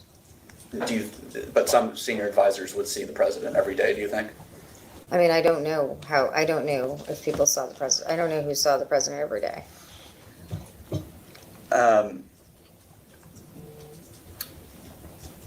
As senior advisor, did you ever find yourself wanting to speak with the president or needing to speak with the president about something, but you were told you couldn't that day? No. Okay, and thank you. In October of 2021, you become staff secretary, correct? The position of staff secretary was held by Jessica Hertz prior to you assuming the role, is that correct? Yes. Who is Ms. Hertz? Jess Hertz is a lawyer. She was staff secretary before I was. I don't really know. I shadowed her for a day or two. We met a few days before I joined. I think I met with her for the first time on Wednesday. Her last day was Friday. I had several meetings with her and her staff to get acclimatized. I believe she had worked at a tech company at some point. That's basically the extent of my knowledge. But you weren't friends with her prior to the No. We've gone through a few people in this interview, and I think for most of them, you've characterized them as political friends. Did you Or have friend or Friendly. acquaintances. or acquaintances? Did you have any personal good friends in the White House? I mean, the White House is not a place where you perhaps make a million friends. It has not been my experience. I'd known, I had known Evan Ryan for a while. I'd known Emily Ruiz prior. I had known a little bit Jen O'Malley Dillon. But I wouldn't say it was a place where, we were, like, it's a high intensity workplace. And I think my experience was that we were all really focused on the heavy workload. Do you think that's the experience of others in the White House? If you know. If you know. I mean, my impression was that most people were not socializing with each other. Did you get the impression that Mike Donlin, Steve Ricchetti, Bruce Reed, Anita Dunn, that maybe they were socializing together? I don't know.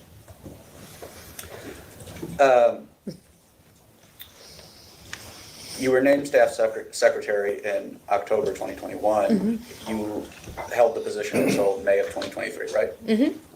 That's about a year and a half. You gotta say something. Oh, I'm sorry. Yes. My apologies. Did you move offices when you became, I'm going to use shorthand. Yeah. I recognize that you retained the title of senior advisor. I'm probably just going to say while you were staff secretary. That's fine. So when you became staff secretary, did you move offices? I did. Where did you move to? So I moved, when I became staff secretary, I moved from, as I said earlier, the corner office on the first floor. I believe it was 160 of the OEOB, and I moved to an office on the ground floor of the West Wing. And the ground floor, is that the same floor as the offices of Mike Donlin, Bruce Reed, Steve Ricchetti that we went over earlier? No. So the White House has 3 offices: the ground floor, the first floor, the second floor. So I was on the ground floor. There were National Security has NSC has offices on the ground floor, in addition to the first floor. Is that where Jake Sullivan would have an office then? His office was on the first floor, but the Homeland Security Advisor, Liz Sherwood-Randall, was on the ground floor. It was a smaller office, I assume.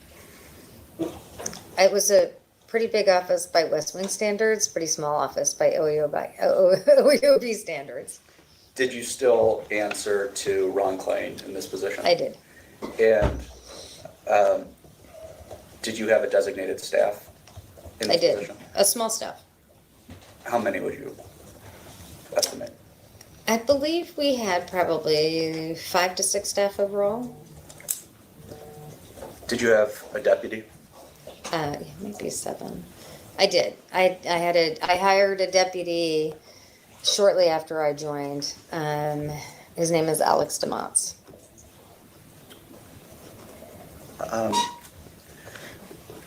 You didn't inherit Miss Hertz's deputy? I did. I did inherit him for a while, and then he moved on some period later. Who else filled that role during your time as staff secretary? I think it was only those 2 people. Oh, I'm sorry. You did not inherit Mr. DeMotts from Ms. Hertz. No, and I did have a deputy, and really embarrassingly, because this will hurt his feelings. I cannot remember his name. But he left a few months after I started. And then Mr. Demott became Yes. your deputy. Yes, maybe it might have been 4 or 5 months after I started, or it could have been in the spring. You're not sure? I'm not sure. And said- I feel very badly, but I cannot remember his name. I'm bad with names, so I apologize. And- But it's in public record, so. And you said roughly 5 to 7 people worked as your staff as staff secretary. Yeah, in all, there were probably 7 of us. So I had an assistant, and there were 3 to 4 assistant staff secretaries in addition to the deputy staff secretary. Who was your assistant? Richard Figueroa for a time. And then I had another assistant whose name I'm forgetting. This is so embarrassing. It's like the worst label. Yeah, and then we had assistant staff secretaries. Can you remember any of their names? Yeah. Chris Farley was an assistant staff secretary at some point. He was my chief of staff. Zach Leitner was my chief of staff before that. I mean, these are people who are like in their 20s and 30s. There was a woman named, why am I blanking? It gets stressed. Danny Young, I believe. I mean, I can get you the names after. Sure. Susan Cheng is another one.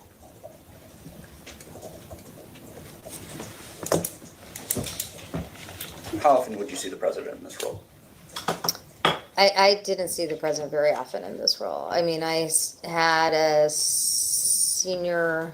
in my senior advisor role, I still like oversaw U.S. Digital Services. I handled some events, but generally speaking, I didn't see the president in my staff secretary role.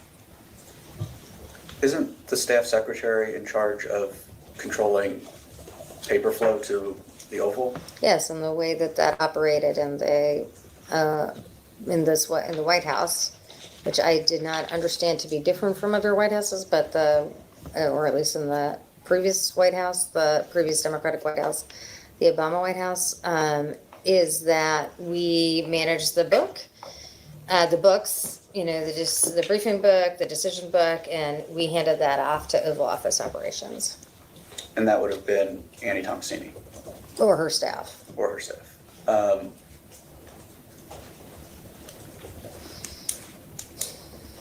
Did that surprise you when you didn't get to see the president much as staff secretary?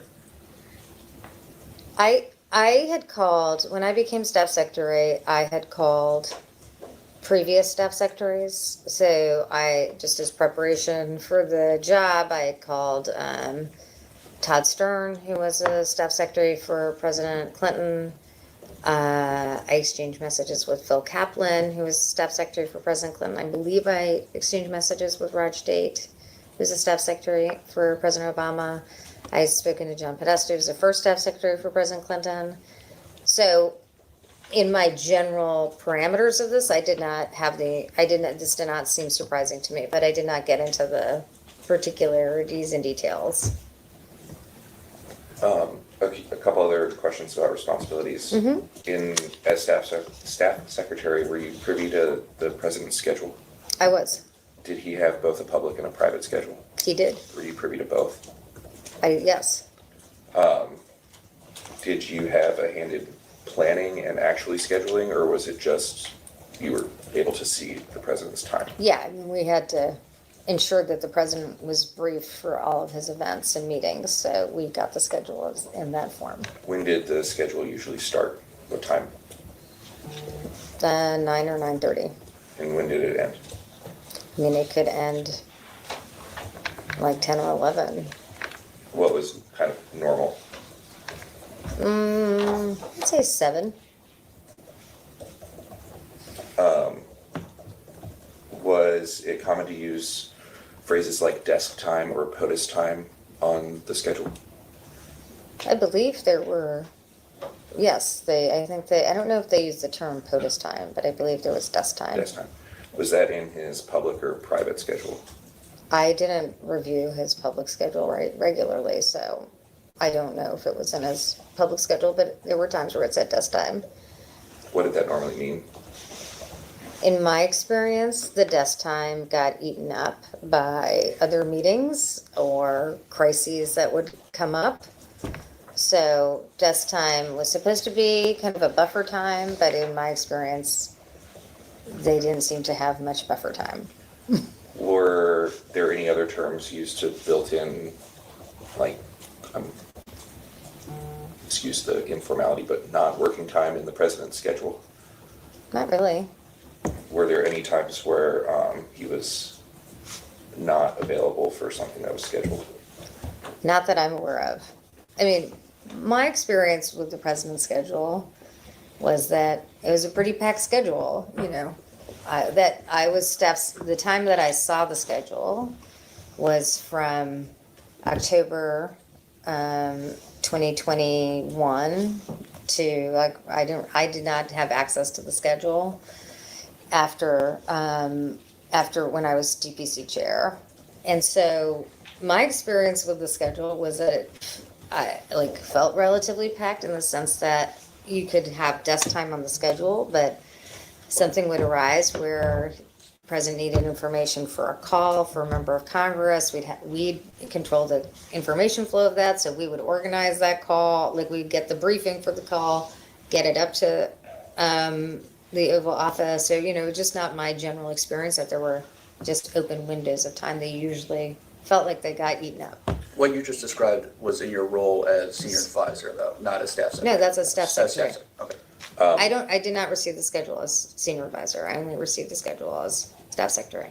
Were there any other pseudonyms in the schedule for, like, I don't know, let's say like gardening time, and it was actually time to take a nap or something like that? No. No? No. Did the president use any aliases in scheduling?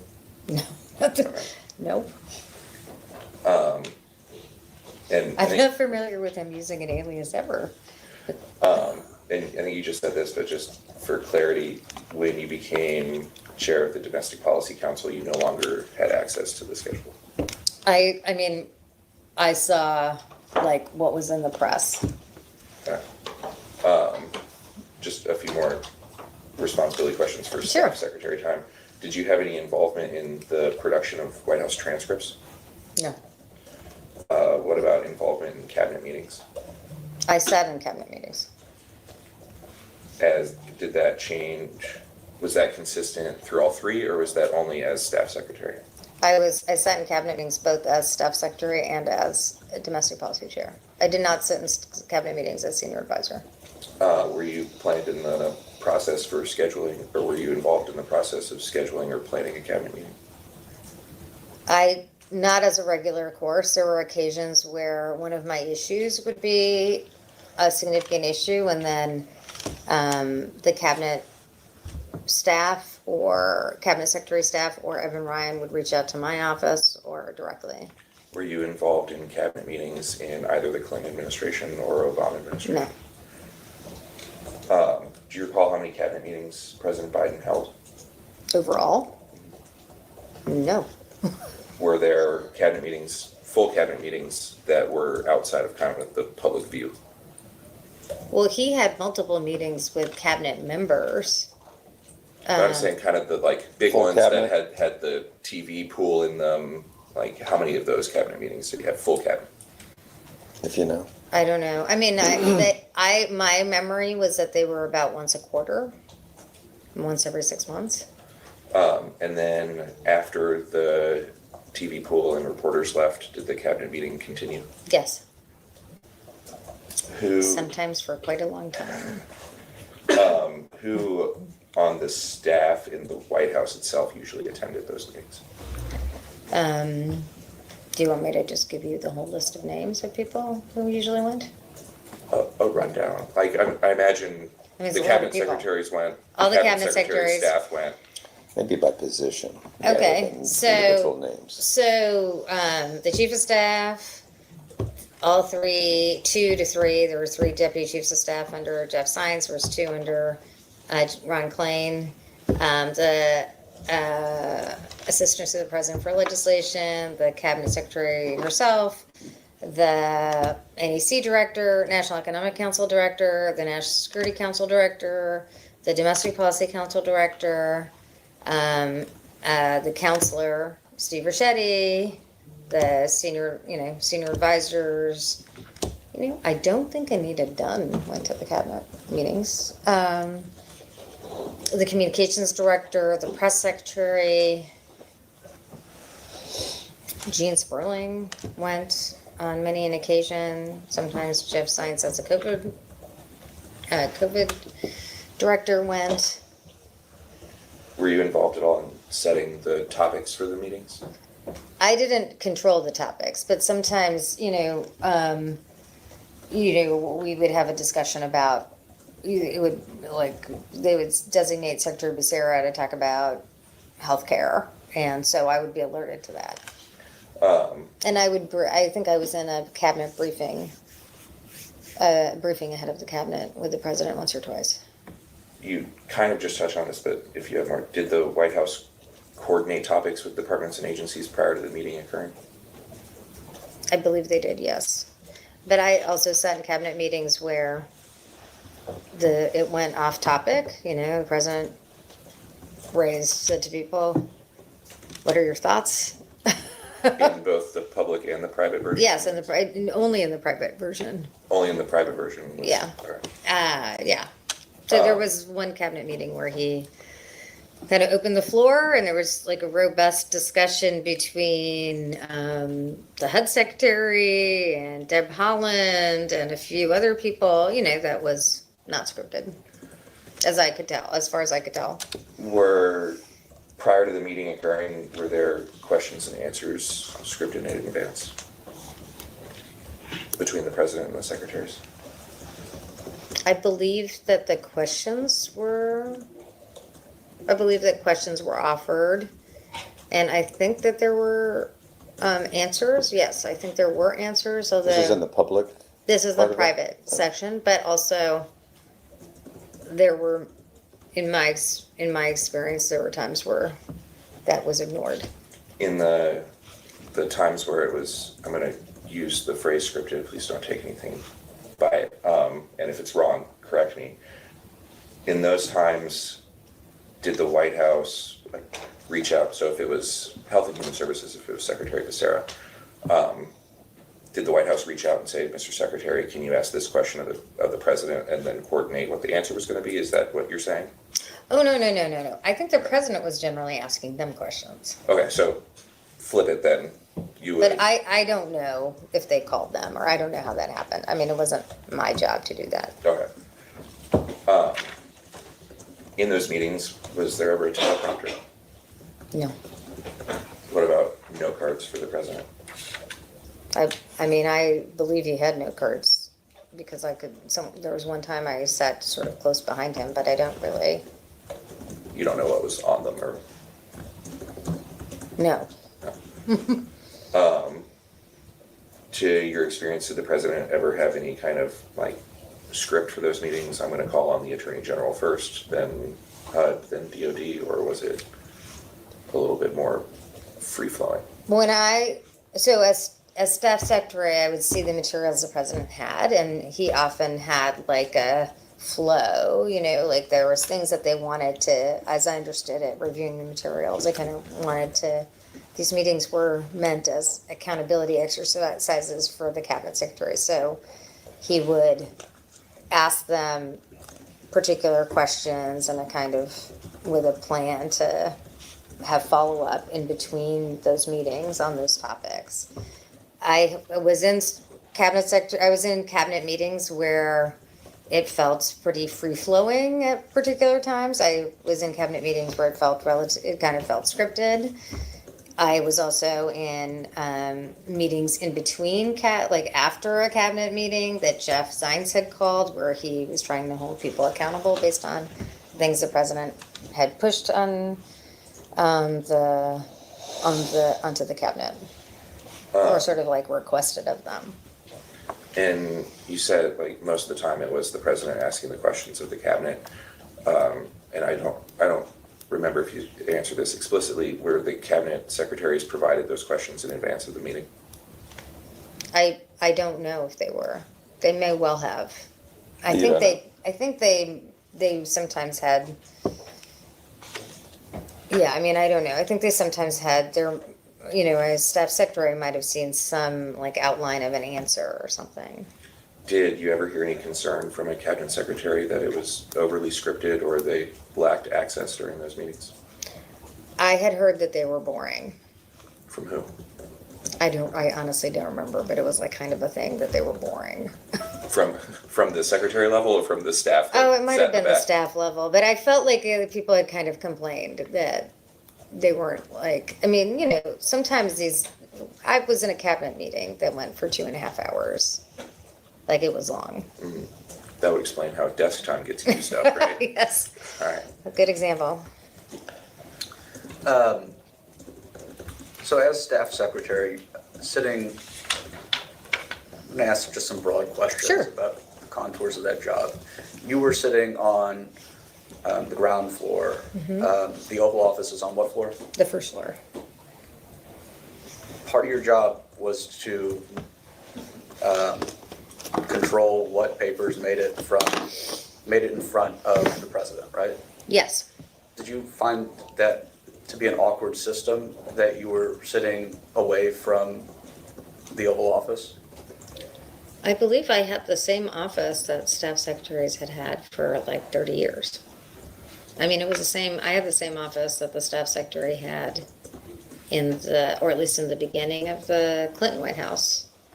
So it might not have been the same office as staff secretary had in the Obama White House because they had made the position a deputy assistant to the president, and President Biden had elevated back to an assistant to the president.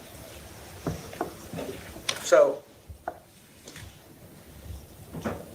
So I did not find it particularly awkward. I mean, what was the mechanism, like, if you needed to get a bill from Congress signed by the president, what was the process by which that happened? so David Kalbaugh was the law clerk. He was, or the clerk for the president. He's clerk for the White House. That is a career position. I believe David Kalbaugh had worked for every administration since President Clinton's administration. He had worked in the Trump administration. He would give me he would email me when legislation had passed, like when the time horizon had, our 10 days, like clock started ticking. Sometimes he had flexibility with other, with the House of Representatives or the Senate to determine when to get it, but there wasn't maximum flexibility.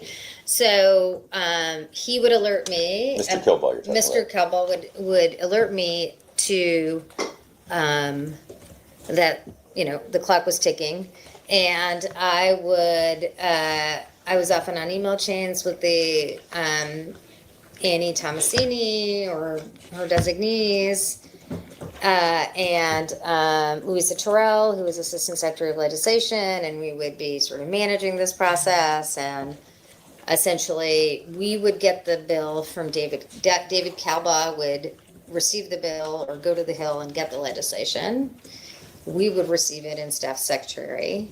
And then we would hold the bill until there was a time where the president could sign the bill.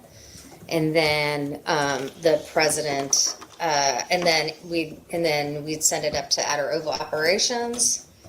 They would have the bill. The president would know, like often there was a bill signing, there was a picture.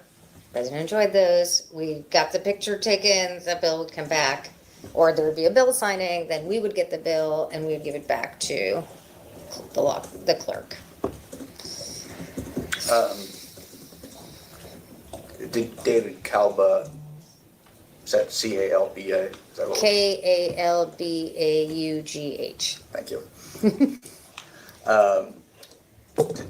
Was David Kalbaugh then responsible only for those documents that were coming from the Hill?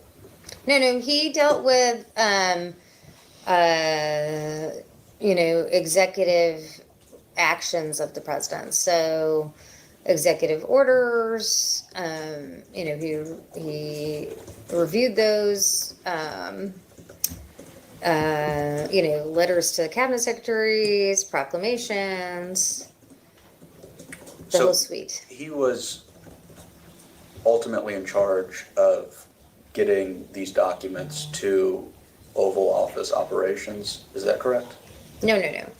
Just to restate. Sure.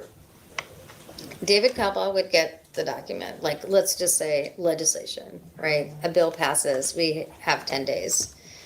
He would get the legislation from the House or Senate.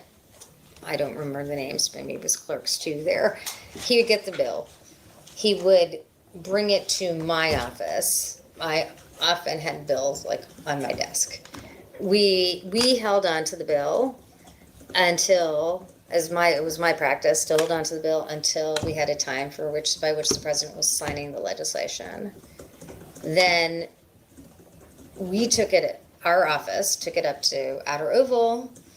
We would see the president, often there were pictures, pictures or events around the bill signings. Then the bills would come back to us and staff secretary, and then we would hand it off to David Caldwell Thank you. to be enrolled or whatever the right process was for legislation. And he dealt with the Federal Register as well. Was it the same process for pardons and commutations?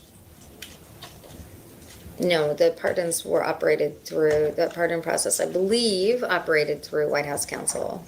So staff secretary had no role in getting the president's signature on a pardon? We had a role in the decision-making around the pardons. And I honestly just don't remember, and you may know, whether the president's signature is required for pardons. He did hand sign some pardons.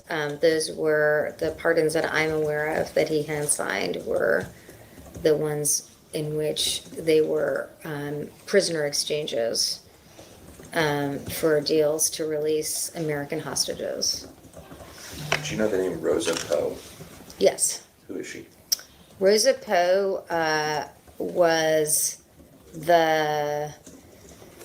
had worked in the COVID office with Jeff Zients. I don't know what her role was there, but later moved to the National Security Council and I believe was in their exec sec operation.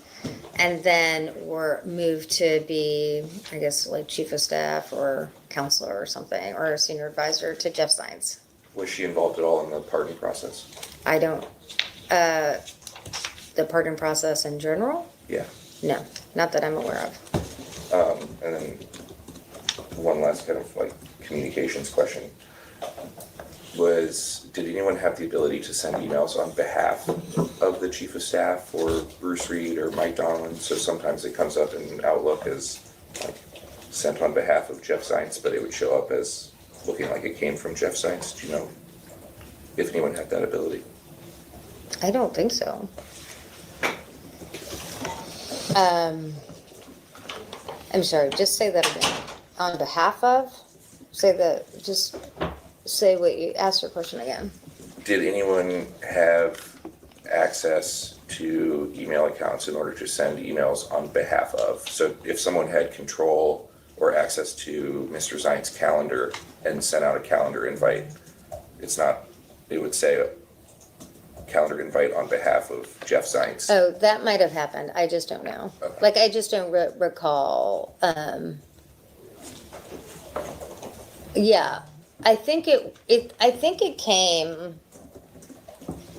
I can't remember. It might have said on behalf calendar invites, but I don't really remember emails like a substantive email that ever said on behalf of. Okay, thank you. You previously said, I think, that the president hand signed certain pardons, the ones that had to do with prisoner exchanges. Is that Yeah. your understanding? How did? Now, I just have to say, I cannot remember if it was like the pardon or the decision to do it. That's just To make the exchange? to make the exchange. So were there pardons where President Biden's signature would appear on them, that he did not personally sign those? I don't, I mean, so I just want to say, as staff secretary, I believe I dealt with one group of pardons, maybe two. They were pardons that dealt with people who had marijuana, possession of marijuana, or had some like equity issue involved. And I remember a decision memo that went up to the president, and I remember getting the decision memo back. And you know, we had a protocol for decisions for the president. It was a protocol that was established in previous administrations that I followed, which was, we had a decision memo, which had a box at the top of it. The decision memo described the decision itself, gave pros and cons, etc. It said at the top, agree, disagree, further discuss. We also had a decision card on top of that, which synthesized the decision and also had that card. The president traditionally signed both of those. I believe there was a decision and a decision card for that, those pardons. That series of pardons happened, I believe, in something like December 2021. Now, I just don't recall like the president signing anything directly. We just did have a decision. So were you responsible then for when pardons or commutations came down? Were you ultimately in charge of, were you the one who needed to get President Biden's signature on those documents? They were treated like other decisions of the president. So I had I assembled the decision. I mean, a decision memo came to us. We edited the decision memo. As I recall, the decision memo was, it was a decision memo, and then it had materials for each of the pardons. And then we had a decision card. I worked on those. I put it in the decision book. The president received a decision book every day, and I remember getting the decision card and memo back. What were the circumstances where you wouldn't have a decision memo or a decision card for something? Were there ever verbal authorizations? I think there was only one time where I had a verbal authorization from Ron Klain, which I required that he write to me, and it had nothing to do with the pardon. It was relatively pro forma. But in our decision process, even Ron Klain would take a decision memo and get it signed and give me a decision card back. Were you still involved in the decision book after leaving the staff secretary's office? Other than sometimes I had to get decisions, and I would then distribute to the staff secretary. Do you recall the process changing at all? I don't know. It didn't feel different to me because our process for the decisions were, someone, we'd have a conversation about what the decision was, why it was needed. We'd work with the policy team, generally policy teams, we'd work with the policy team. I edited decision memos directly as staff secretary. I worked on the card. We would put the decision, depending on the timing, some are on a slow roll that could go into a decision book. Often the president would have meetings around decisions. Now I established a process that once a decision was made, I would alert the assistants to the president who were authors of the memo. So after I left, I received those as the Domestic Policy Council chair when I needed a decision. They did the same to me. So as far as I could tell, at least that element of the decision-making process was the same. And we did decision memos for the operation. So it didn't feel different, but I didn't, I don't know. Central involved. I wasn't involved. Yeah. It's to the best of your recollection, that one instance you remember of Mr. Klain authorizing something pro forma without a decision memo, was that specific to staff secretary, or was that your whole time? No, it was when I was staff secretary, otherwise I wouldn't. You wouldn't necessarily know? No. Okay. And it was, I remember it being, I don't remember the issue, but I remember it being a relatively pro forma issue, and I required that he sent me the email, and then we handed that off to Dave Coppola. What was important for you to be in that email? That that Ron Klain was ascertaining that the president had decided. So the process we used for our decision memos was that the president signed in 2 different locations. He signed the card, and he also signed the decision memo You said it was pro forma. What was the decision? for Ron Klain. I just don't remember. I just didn't see it. It wasn't, something that I was in any way concerned. Like we did. It was just the process wasn't followed, right? Yeah, I also believe it wasn't an executive, it wasn't authorizing the use of the auto pen or anything like that. It was just a traditional decision, but I like to be persnickety about that. It wasn't signing a bill or signing. No. a card, And, nothing like in my tenure, the president, as you know, there's a Office of Legal Counsel decision that the president could sign a legislation by auto pen, but in my experience, in my tenure, the president did not sign any legislation by auto pen, and in fact, we took a bill halfway around the world in order for him to sign the Ukraine legislation in person. In the decision memo, did it say authorized to use auto pen or authorized to affix signature or anything similar? No, it did not. It was the established practice of the prior, as I heard directly from staff secretaries, and also in my conversations with David Kalba, that this was the established practice of prior administrations. I believe both Republican and Democratic, but I can only really directly attest to Democratic administrations. You've brought up auto pen. What was the auto pen used to sign for documents, to your knowledge as staff I secretary? mean, what categories of What documents? categories of documents? Yeah, so there's broadly kind of 2 categories of documents. One is letters, tens of thousands of letters, maybe hundreds of thousands of letters that the auto pen is used for. And then there are particular executive actions of the president that some range from exceedingly pro forma, but still, require a signature. Commissions, for example. It has been, as I understood from Dave Kalba, the established practice of administrations for at least 50 years that commissioned officer signatures would be auto-penned. Sometimes presidents auto-pen them, very rarely. And then there's all kinds of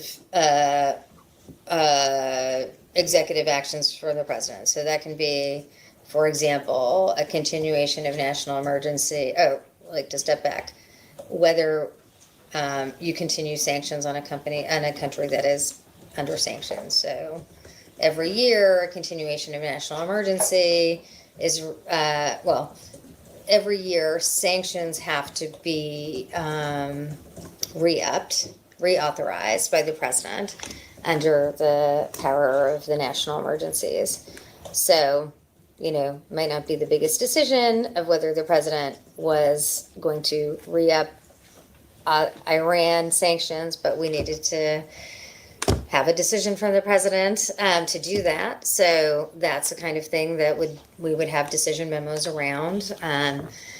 There are a lot of those, so there's a lot of decision memos around that, and then from executive actions to the president, and then we had decisions that would pertain to a regulation or a policy process which didn't require an auto pen signature.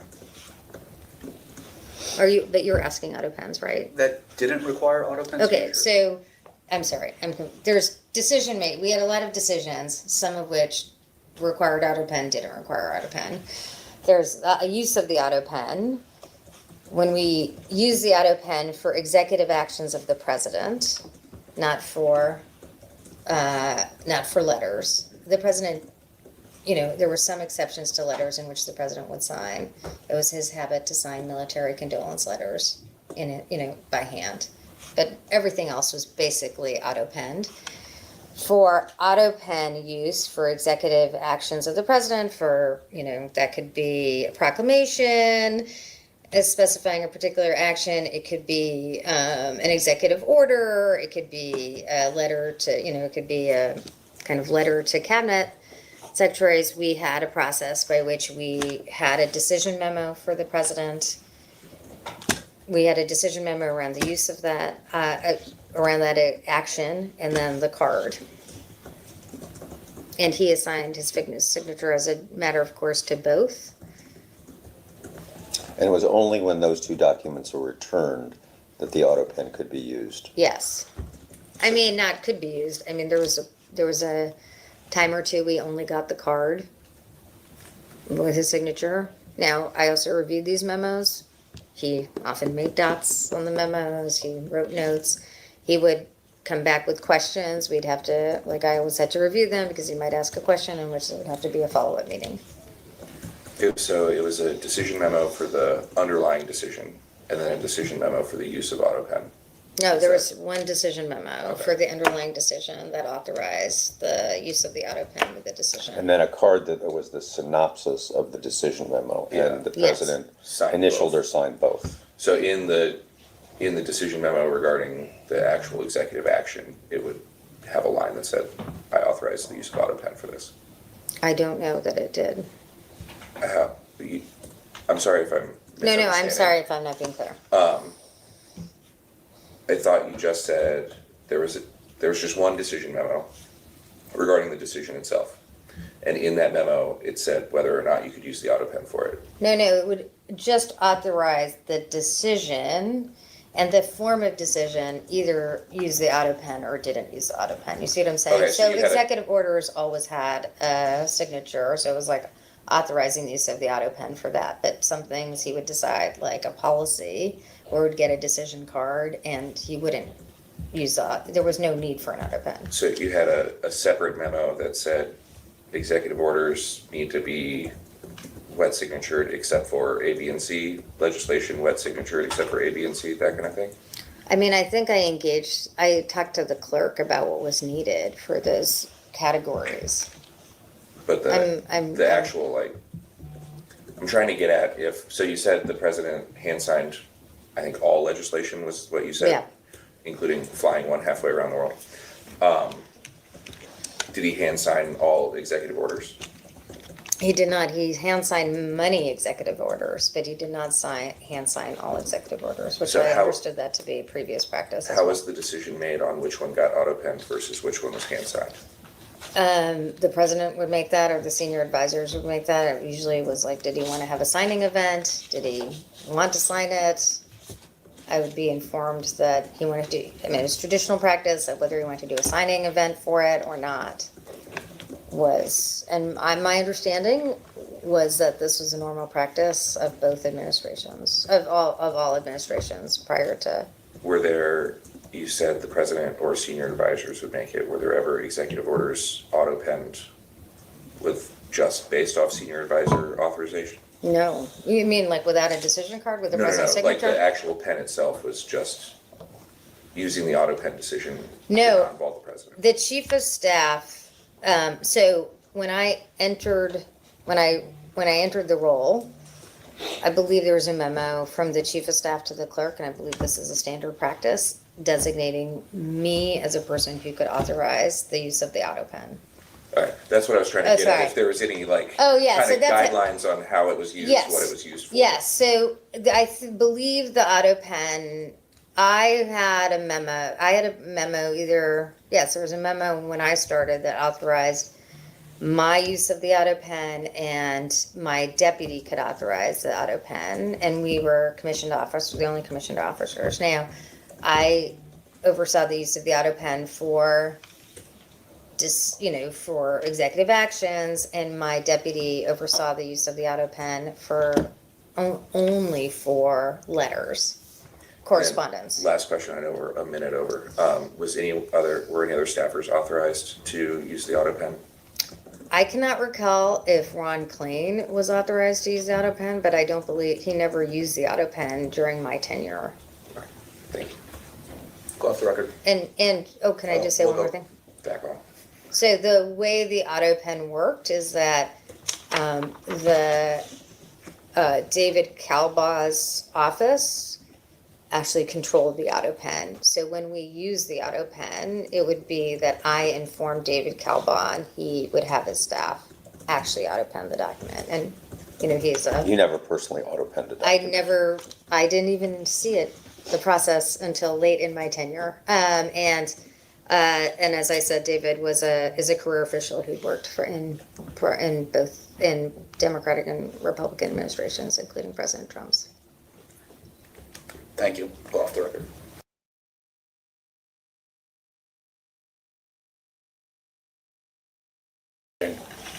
I understand that you had something you wanted to clear up for the record. Yeah, I just wanted to make a few clarifications. So just want to say that Michael Hockman was my deputy when I started. One of my staff secretaries was, the one I referenced is Danny Shulkin. And then just to clarify the process, there was the established practice, the established practice that I followed from previous administrations. There was one memo that there was one process for executive actions that could include the use of the auto pen or not, and there weren't separate memos around the auto pen. So I think I was confusing on that topic, and I just wanted to clarify. I appreciate the clarification. So my apologies for that. On that point, you've offered a lot of detail during the proceedings today in an effort to be helpful to this committee, which we all appreciate. Just wanted to highlight that the matters you've been speaking about are complex and in many cases occurred several years ago. So just to be clear, the facts and the detail that you're providing today, you're providing to the best of your recollection. Is that right? I am. Yes, thank you. And then just one other matter I wanted to clarify. You made mention in the previous round of desk time, the president's desk time. And I believe one of my majority colleagues referred to desk time as non-work time. I just wanted to clarify that that is not, in fact, the case. It is not so, as I understand it, that the president was not working during his desk time. Is that right? Yes, absolutely. So desk time was always work time. It was always, like desk time could be the president was making calls to members or calls to leaders or calls to overseas. Desk time was often eaten up by, a briefing of the president on some issue that had just happened. That's how I saw desk time. Desk time was the president was like in the Oval Office working and managing issues. Executing his official duties. Absolutely. Thank you. No further questions from us. Okay.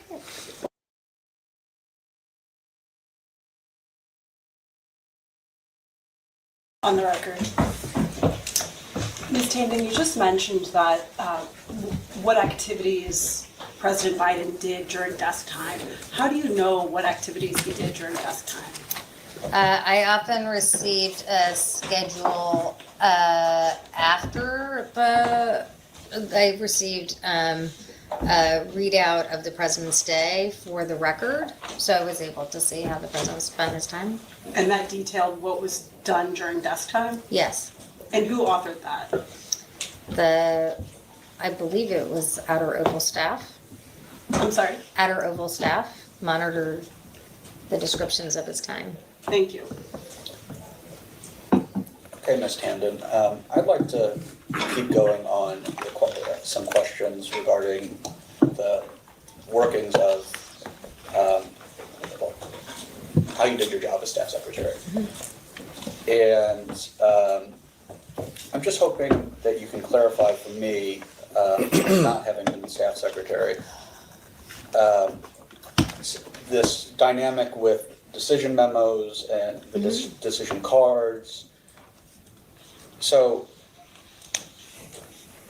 is it correct that while the president wouldn't sign everything that needed a signature, and sometimes those things would be auto-penned, he would sign the underlying decision memo and decision card that would authorize that action. Yes, so as I, just to lay out the process, the president has to make a series of decisions. Many of those decisions are some formulation of executive action for the president, executive action, he's authorizing executive action for the administration. Not all of them are, some of them are policy decisions, others, but many of them are. In that case, we would have the standard protocol that I used, that I was following from previous administrations, was that there's a decision memo that outlined the decision, pros and cons, it provided substantive information, and then there was a decision card. And as I noted earlier, on both the decision memo and the decision card, there was three options. Agree, disagree, let's discuss, or need further information, or discuss further. I think it might have been discussed further. It was on both of those. He traditionally signed both. Sometimes he didn't. Sometimes he would check off further discuss. Sometimes he would write a note of particular questions. Then I would take that whole material to the principal author and say, President's looking for additional information. I would tell the chief of staff. That was a process. So the yes, no, let's discuss options, that wasn't a check mark or an X in a box, that was President Biden's signature next to those things? Yeah, it was often his initials, JRB. Sometimes he would sign, often it was JRB, and he signed on both. And to be clear, if those two came back, was an authorization to use the auto pen. Yes, I read that as an authorization to use the auto pen, and that was a protocol that I had established with both the previous staff secretaries as well as, I believe, with Dave Calbaugh. And to be even more clear, you read it as an authorization to use the auto pen if it was only a yes. Yes, absolutely. Yes, only for yes. There were times where he said further information, people went back to him and no action was taken. Why not just sign the underlying thing if he's going to be initialing a decision memo? So the president's time is the most precious resource in the world, in my view. It's one of the most precious resources in the world. Many of these decisions are kind of pro forma decisions. For example, the use of the auto pen was required for the sanctions policies. Some of these are relatively quick and rote, so you could kind of combine this quickly and make the decision at his house, like at night. So that was I think this whole process developed out of shortening the amount of time. But the president did sign executive orders by hand. We had, as you could probably see, there were many, many, many public events around executive orders that the president signed. Just for clarity, you said continuing sanctions is something the auto pen is required. Do I you believe mean it a is. signature is required? I believe a signature is required. I just wanna Now, be- yes, a signature is required. Okay, I thank you. believe a signature is required. I just wanted to be Yes. extra special clear. Yes, There yes. wasn't anything. Yes, as I understand it, as outlined in the OLC memo from 2005 that established the power to use the auto pen to sign legislation, a power that in my tenure President Biden did not use, but I know other presidents have used. No legislation talks about auto pen, it just talks about the signature, but it has been established practice by OLC or it was determined legally binding to use the auto pen.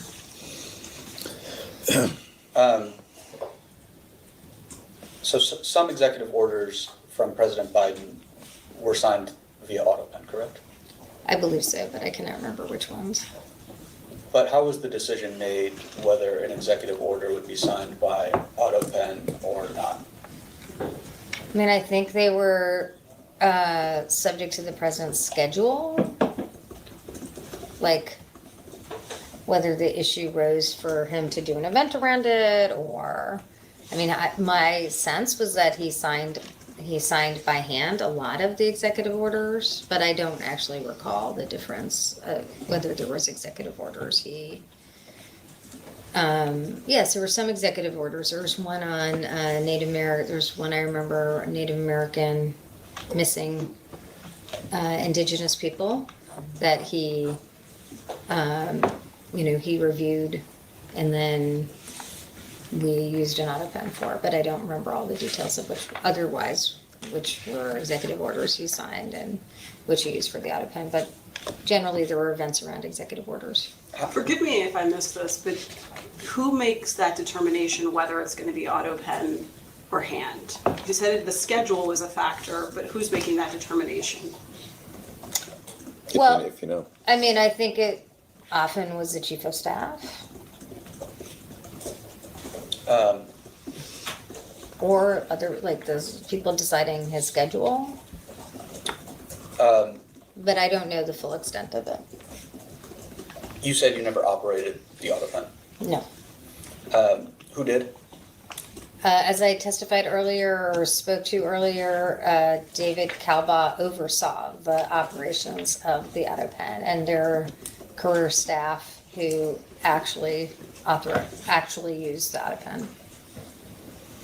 So, do you know any of the actual staff who were using the auto pen? No, You don't know their names. no. Do you know how many there were? I believe there were at least two. Do you know how many auto pens were in use? I believe there's one and a backup, but I don't know for sure. Do you know where the auto pens are? They are on the 4th floor of the OEOB. Do you know if there was a auto pen in Delaware? I don't believe so. Do you know if there's an auto pen anywhere besides White House grounds? I don't believe so.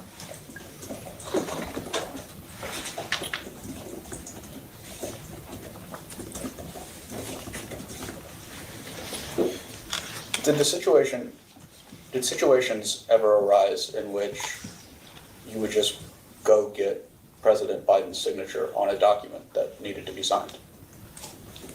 Well, yes, situations arose where we would, I mean, one good example is the president chose to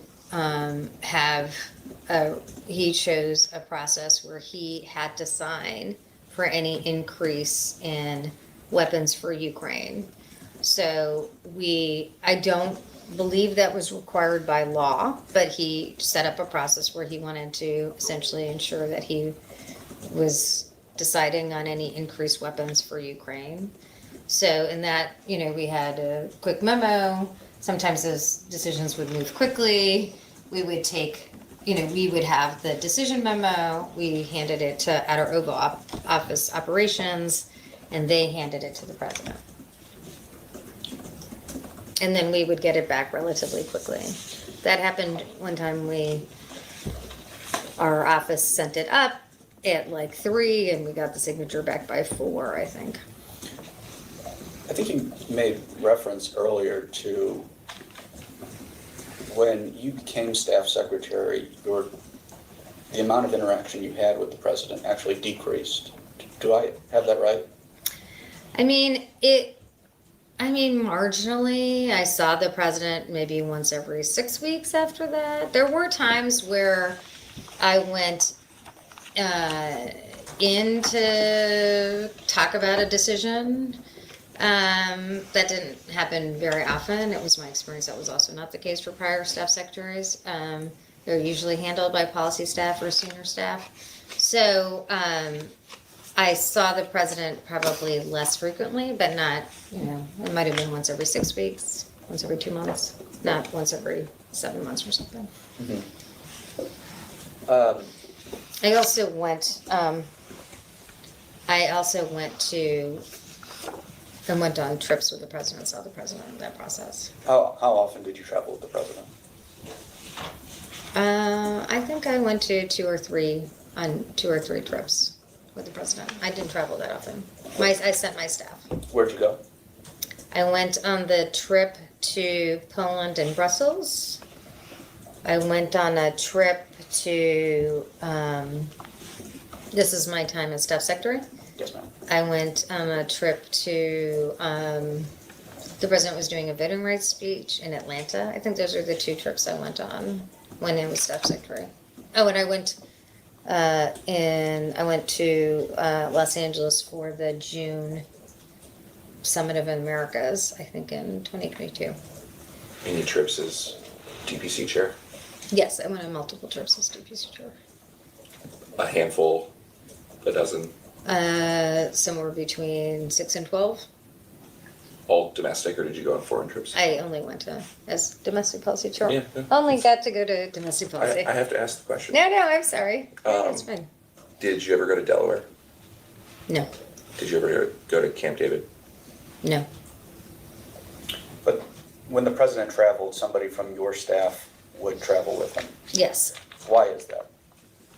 because we were in charge of the information flow to the president, so we would handle memos, if people had to get briefing material to the president, they would send it to our office. That person who was with the president would, make sure it was in proper order, hand it off to Outer Oval Operations. While you were serving as staff secretary, did the pace at which things were being auto-penned ever increase?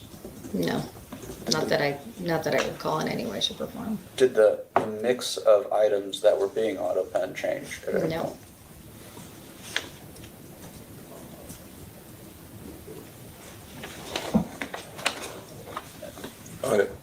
Jake asked, but ask again because I'm still unclear on it. I think you said the schedule might have been the primary driver on when it was going to be a wet signature or when it was going to be auto-penned, except for legislation. And the chief of staff primarily made that decision. Is that fair? I mean, the president personally signed a lot of executive actions. There were kind of pro forma things that he would agree to. I saw a great one that honestly became the bane of our existence for the CNEs, the continuation of national emergencies, which were the sanctions. So that's the kind of thing that we always auto-penned. I think my sense is every administration has auto-pen, has used the auto-pen for those, although I don't know for sure. I think there were things, higher profile issues, the president signed, lesser profile issues, we would do by auto-pen. Is the decision tree documented anywhere, or was it kind of just a staff decision on this was high profile, you should sign it himself, or this can be pro forma and just go through the auto pen? I don't believe there was a decision tree. But we just basically went off past practice. I will say I had a weekly meeting with the clerk. I always, wanted to make sure we were following protocols. We were well within established protocols. And then the decision memos themselves, you get them back. What did you do with them after the decision was made? We separated them apart from other materials, and I believe they're all in the archives.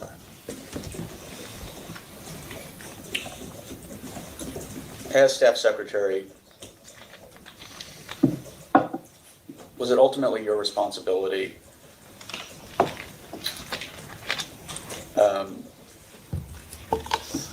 to make sure that the items leaving the White House with President Biden's signature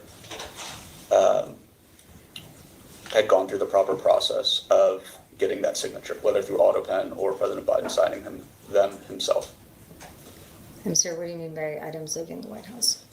Whether it was a bill, whether it was a pardon, whether any action taken by the president that required his signature, did that responsibility ultimately fall on you?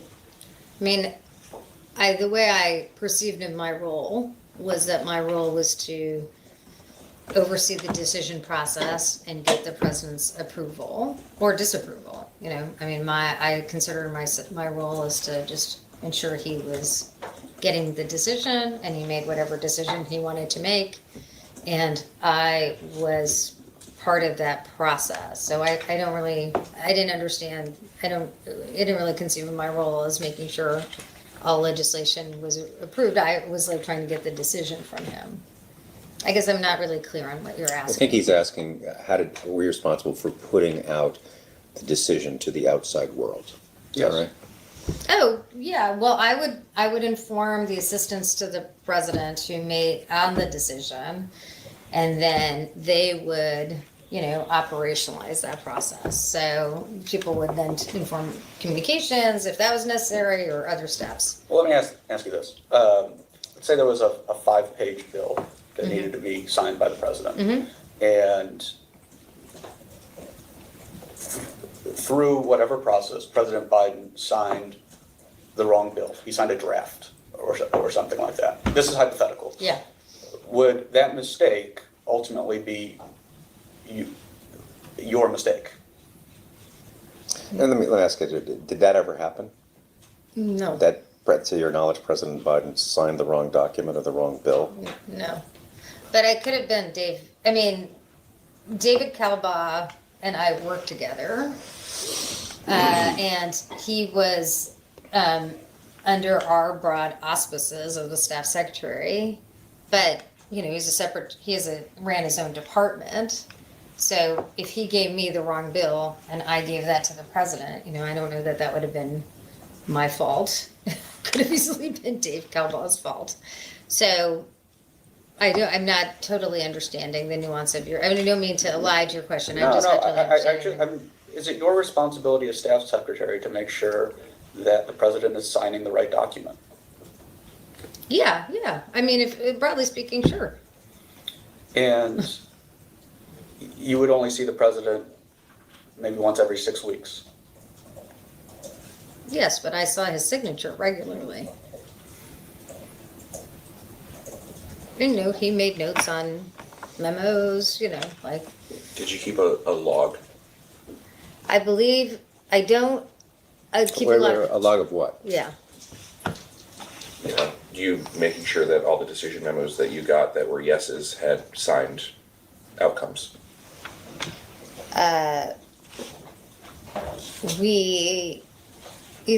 believe we kept a log or the law clerks kept a log, but we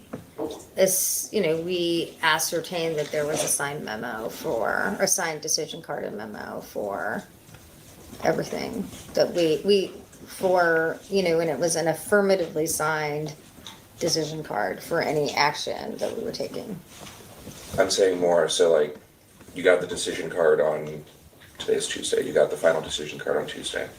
Decision card and the decision memo. It's a package. Yes, well, she said not always, but most of the time, yeah. Rarely it was not. Very rarely. You get that on a Tuesday, the plan is to sign the actual underlying measure on a Thursday. Do you then go back in an Excel spreadsheet and go decision log signed Tuesday, bill signed Thursday? Yes, so we had a briefing book for the president, and we had, basically, I had a staff member who had a tracker of the decisions, and they would note in the tracker, when we got the decision, when the decision came back. So yes, there's a record that I believe in his staff secretary materials. Did the log include whether or not it was auto-penned or wet signature? It always included his signature.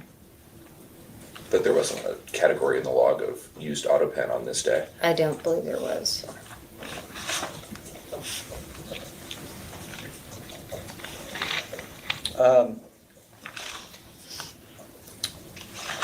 I know that you stopped being staff secretary in May of 2023, is that correct? Yes, Who took over the position? Stephanie Feldman. Who is Ms. Feldman? Ms. Feldman served as Deputy Domestic Policy Advisor to President Biden and the administration. I had worked with him for years before that. Were you friendly with Ms. Feldman before? Not particularly, no. Did you stay close afterwards? No. Did you ever speak to her about how she was doing as staff secretary? Well, sometimes I felt that she was over-editing my memos. And maybe once or twice I had noted that I had been staff secretary. So you know what should be in a memo. And it felt as though I had some sense of what the president's memo should have. But I think that I only said that once or twice. Do you know if the auto pen was used for pardons of various individuals, of anyone, During what period of time? during your term as staff secretary? So we had, as I said earlier, we had a decision memo during my tenure of, there was a group of pardons that I believe were about fundamentally, people who've been experiencing COVID, a COVID lockdown in prison. I don't really remember the details. I believe that happened in December of around the fall, winter of 2021, 2022. I do not recall if there was an auto pen used for those. But there may well have been, I just don't know.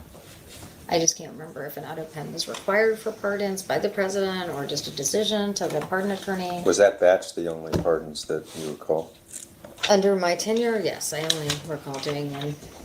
You only recall doing one batch of pardons? Is that what Or you're they saying? could have been commutations, honestly. I think they were commutations and pardons, maybe commutations.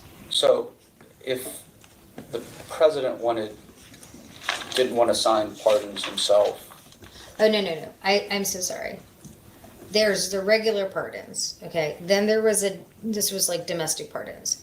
Then there was a group of national security actions that were essentially,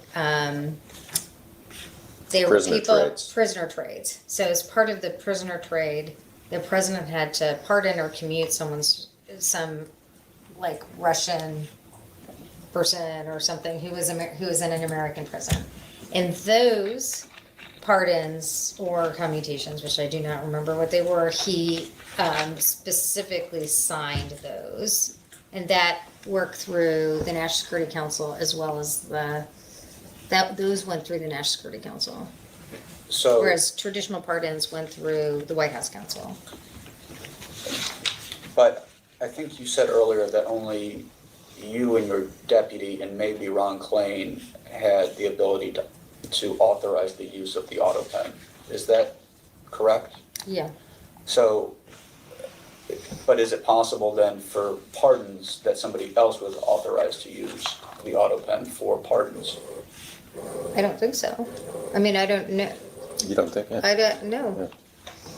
So, is it your understanding that all pardons were signed by President Biden himself? All pardons? Is it your Under- understanding that all pardons issued by President Biden were signed manually by President Biden?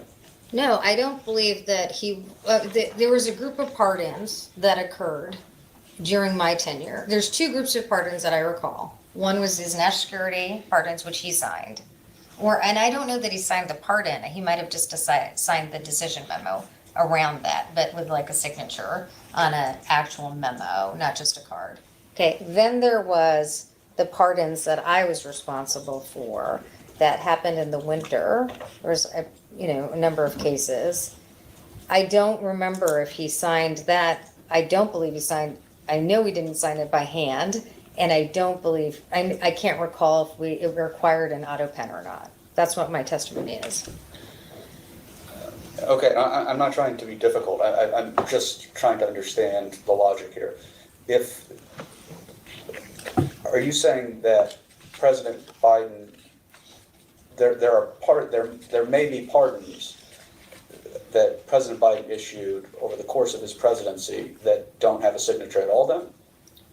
Yeah, I just don't recall, like, if a signature was required for the pardons. That's like I can't remember.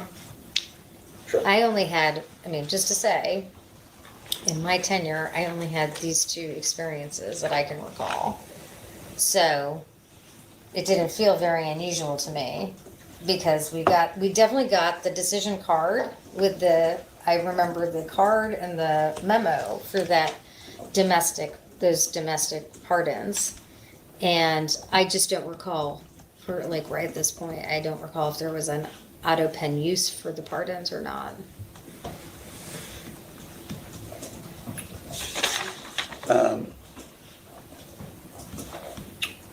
So you don't know if President Biden signed the pardon for Hunter Biden? Well, I wasn't staff secretary. I understand that, but my question is, you don't know if President Biden signed the pardon for Hunter Biden? I have no idea what happened with that. And you have no idea if President Biden signed the pardons for the other family members, the pardon that was dated, I believe it was dated January 19th, but it was released January 20th of 2025. My last day in the White House was January 17th. So you don't know? I do not know.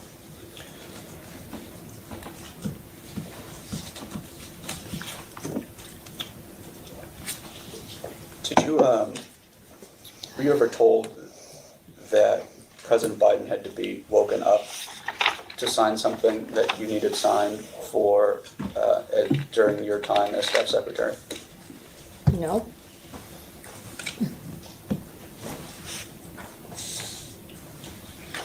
I'm trying to, no. No.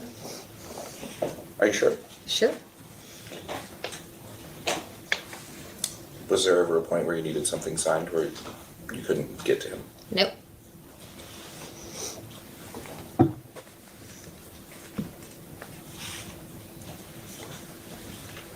Did you ever talk to Mike Donelon, Steve Ricchetti, or Bruce Reed?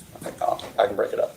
Did you ever talk to Mike Donelon about needing to get the president's signature on an item? No. Did you ever talk to Steve Ricchetti about getting the president's signature on an item? No. Did you ever talk to Bruce Reed about getting the president's signature on an item? Like often. Bruce handled policy. He was the deputy chief of staff for policy. So a lot of decisions, particularly on policy matters, he would take to the president. So when he would be in there was often a morning meeting that he and Jeff would discuss various policy issues. So I went to Bruce relatively regularly around getting decisions from the president. As staff secretary, I should say. Sure. Did Mr. Reed ever, did he communicate back to you that the president had signed off on this and his decision has been made on a particular item? Well, I always work to get the card and the signature. I don't think I ever just took Bruce, I cannot recall a single instance in which I just took Bruce Reed's word for anything. I had the card, and I would make sure that we had a signature back from the president. And it's not because you distrusted Bruce Reed, it's just because you had a process that you needed to be followed. Yes. Did Bruce Reed ever say, did Bruce Reed ever just say to you, the president is okay with this, please get it signed, and then you push back? No, he never said that to me. He never said, here, like, we have a agreement, or I got the president to agree, and you should just act like it's signed. That never happened. did you ever, were there ever any uncomfortable conversations with Bruce Reed about how you wanted to go by the signature card and signature document, and Bruce Reed, for whatever reason, was not helpful in that situation? No, I mean, he knew that the protocol, and I will say, I sometimes have a reputation for toughness, and I always require the signature card, you know, and I will say, I insisted on the signature card, you know, with everyone, so everyone knew. There was never like, I never had dramatic pushback. I think early in my tenure, there was a very pro forma item, and I can't remember, it was someone in the exec sec department of the National Security Office sort of asked, and I was like, you always get the signature. I need the signature. So I was a stickler, and I heard that I was sort of the point of pride with staff secretaries is to be a stickler on these issues. And just so I understand, would there come time, recognizing that you would see the president maybe once every 6 weeks, were you ever seeing the president and he just said to you, I assume he used your first name, but He did. You know, Ms. Tanden, will you just get throw my signature on that document? No. No. So No, he also knew that he knew the process was that he had to sign the signature card, he had to sign the card. And, you know, I mean, it was like sometimes when I was in DPC, he'd be sort of ready to get the card and sign it when a decision was made. No shortcuts allowed, and he knew that. Yeah. the president answered to your system. Well, I felt like it was a system that was good for all of us. Were there ever situations in which you were trying to get a signature from President Biden for a long period of time and you couldn't get that signature? No. I think, we really had a process, and I explained this to everyone. We needed to give the president a week to make decisions. Lots of things happen in that week. He had a week to make decisions, but that was also, it never really went beyond a week. Now, there were times the president just chose, he would make a series of decisions in the decision book and not make a decision on something, and I kind of took that to mean that he did not want to proceed. And sometimes, usually the chief of staff or someone would go talk to him about it, and it did indicate he did not agree with the decision. So the president had a week. I mean, this was our process. Sure. Like, he's the president, so I can't push him around, but. The president had about a week to sign a particular document that you might. To decide. Yeah. To decide. Thank you. Once you got the decision memo and card. With his signature. With his signature. Agreeing to the action. How fast would you get the signature on the applicable document? You mean the auto pen, if it was necessary? If it was necessary, yes. If it was necessary? I mean, our process was to do that relatively quickly. I don't know if, what we did is we had an email or a notation on an underlying memo that we would send to Dave Calbaugh. So we had basically communicated to the councils, to the clerk's office, and then, I think their practice was to get it signed relatively quickly, but I don't know if sometimes that waited a day. I tried to inform the assistant to the president, within an hour or so of receiving the decision. That was my practice. Your practice was within an hour of receiving the decision, the document would be signed by the... No. Within an hour of receiving the decision, I would inform the assistants to the president who were in charge of the decision or the underlying matter. I would inform them that it had been decided. We would also simultaneously inform, or often my staff informed the clerk. He managed the direct application of the auto pen, and I don't know how long that took. I mean, I imagine my sense of it was relatively quick because you want these things to go quickly, and there are times, there was one, there are times where people are working kind of all hours. We had a letter to a foreign leader on a Saturday evening. So, my sense is it was relatively quick, but that was the actual application of the auto pen was handled by Dave Calbaugh. Could it have been a couple days, that process, for the signature to actually be applied to the applicable document? I would find that very surprising. I'm not aware of any situation where it took a couple of days, but I can't attest that didn't happen since I didn't oversee the use of the auto pen, like directly, or its direct application. You mentioned that you often spoke with Bruce Reed about getting decisions from the president. Who were the other individuals that were typically getting decisions from the president?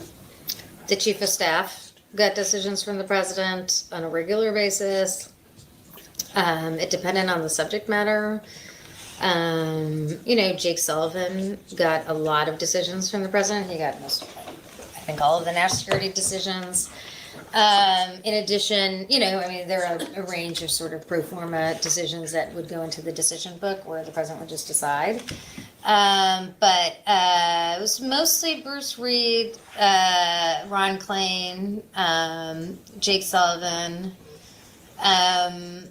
Occasionally it would be I think occasionally they would come from Brian Deese, NEC director. But yeah, I think those were the usual routes. Thank you. I'm going to reveal that I've never operated an auto pen, but They're not terribly interesting.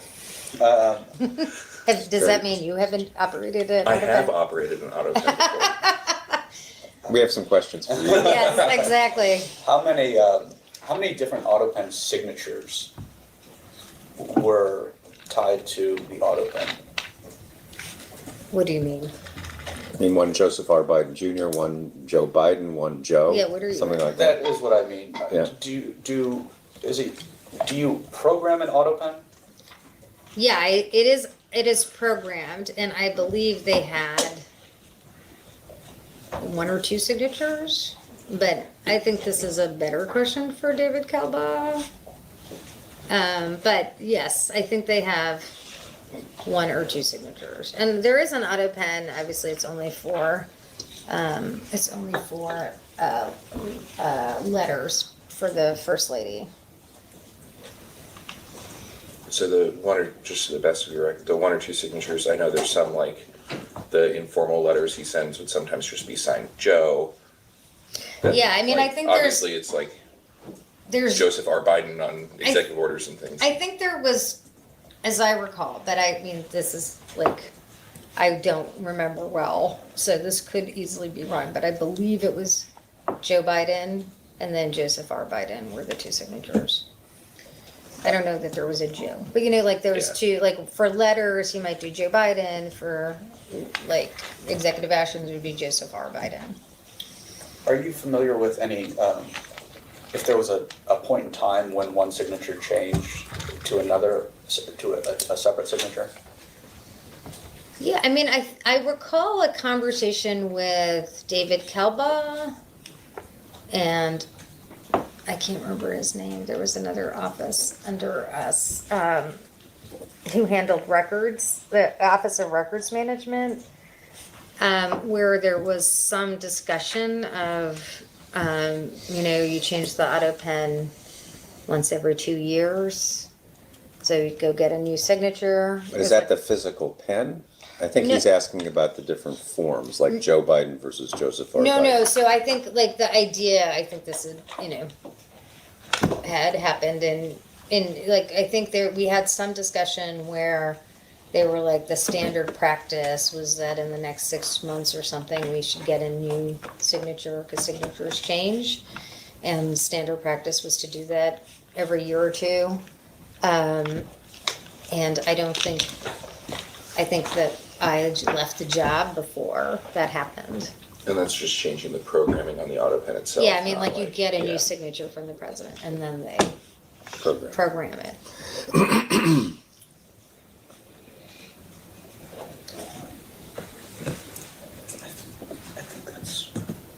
I think we can turn away from the auto pen for right now. I think we'll end our hour here. We have more questions, but we can go off the record for now.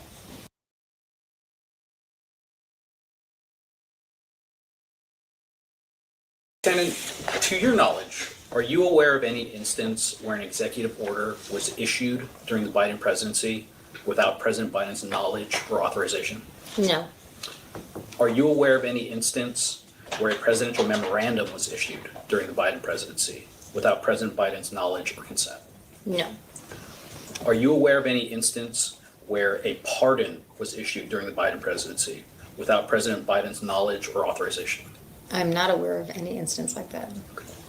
Are you aware of any instance where an order granting clemency was issued during the Biden presidency without President Biden's knowledge or authorization? No, Are you aware of any other instance where a presidential action was issued by the White House during the Biden presidency without President Biden's knowledge or authorization? I'm not aware of any instance like that.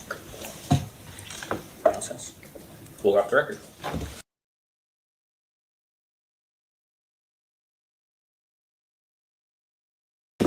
Okay, Ms. Tanden. Just a quick follow-up question on process, and then we can move on. The decision memos and the cards, Yes. Those- I'm sorry. those were handled mostly by outer oval operations. Is that correct? And by handled, I mean people from oval operations were the ones who would go deliver those to the president. Is that right? No, maybe I was unclear, which I apologize. There were there were kind of two kinds of processes.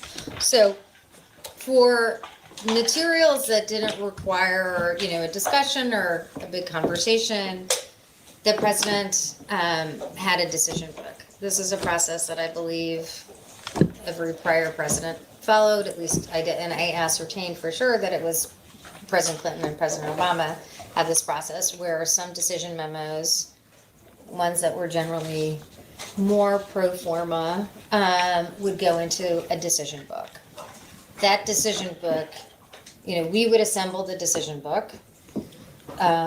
We being the staff secretary, when I was staff secretary, the staff secretary would assemble the decision book. I reviewed every decision memo. I edited decision memos. That was a core function of my responsibility. That decision book we would, with the briefing book, hand that decision book with the briefing book to Oval Office Operations, and they would get it every night, somewhere between, 5:30, 6:37, whenever the president left. And we would refresh that decision book every day, or every other day, depending on decisions. And then there was a whole series of decisions that would travel through the chief of staff or Bruce Reed or Jake Sullivan, and they would take those decisions in. And then there were decisions, and these generally flowed through the chief of staff where there would be a meeting or something with a decision card. And you weren't part of those meetings, right? Very rarely. So there were a few occasions where I went into the meeting. I went into the meeting with the president on an issue. It was usually something that, there was often. The chief of staff would have a morning meeting with the president, and on a few occasions I went in on those. Sometimes that was about a decision to veto legislation or not veto legislation. There was a series of those decisions that went to the president regularly. And then you would, from your perspective, the next time you would see this decision book or the decision memo or the decision card, it would be with Joe Biden's initials or his signature next to it, right? Yes, and often I reviewed the memos.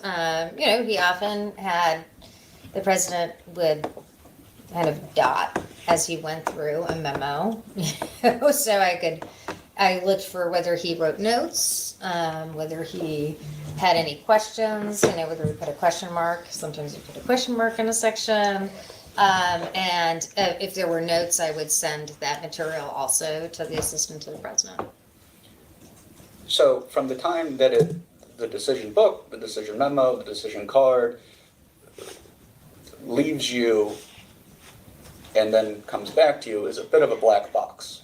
You're not involved in that middle portion very often when the president is reviewing the book, reviewing the card, reviewing the memo.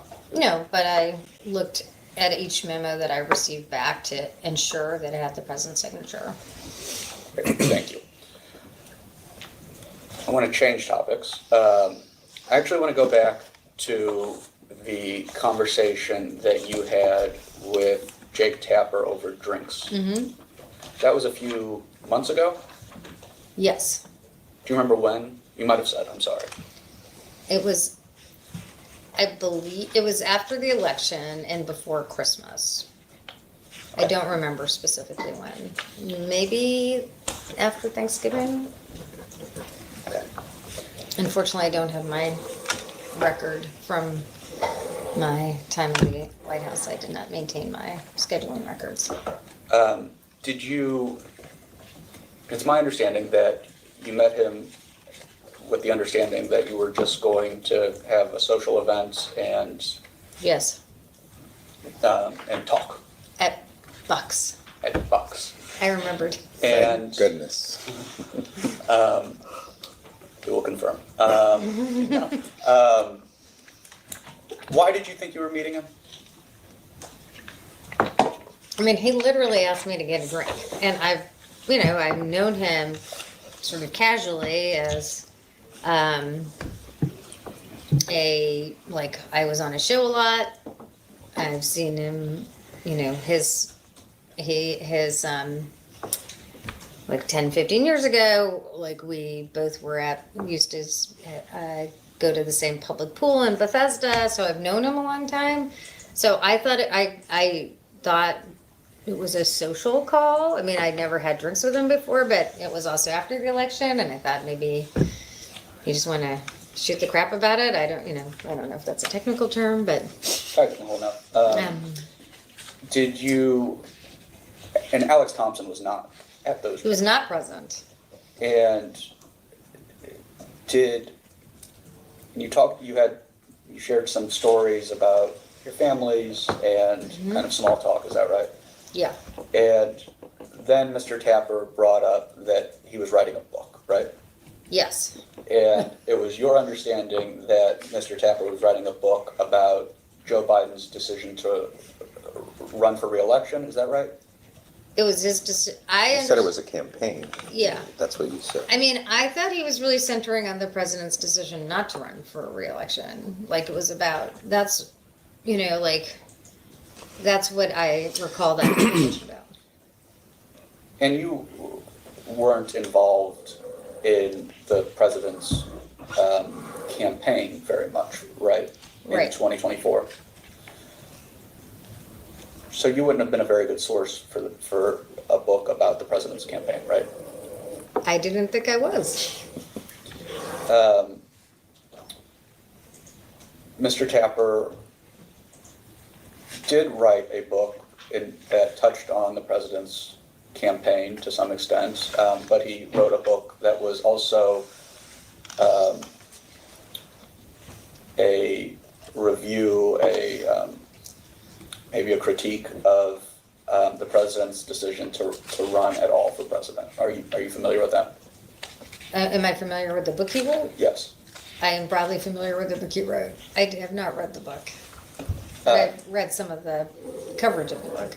And is it your understanding that part of the thesis of the book is that Joe Biden was impaired either physically or mentally. I understand that that is what the book alleges. Do you think that's a false narrative? I can only tell you my experience. And I worked far more closely with the president in the time I was Domestic Policy Council Chair. My experience with the president was that we often had a robust back and forth on issues. I felt like I had to be very prepared because he could ask questions on really complicated issues. I had occasion to discuss complicated Medicare drug negotiations with the president. So of the public reading of that book, it did not align with my experience. The public, conversation did not align with my personal experience.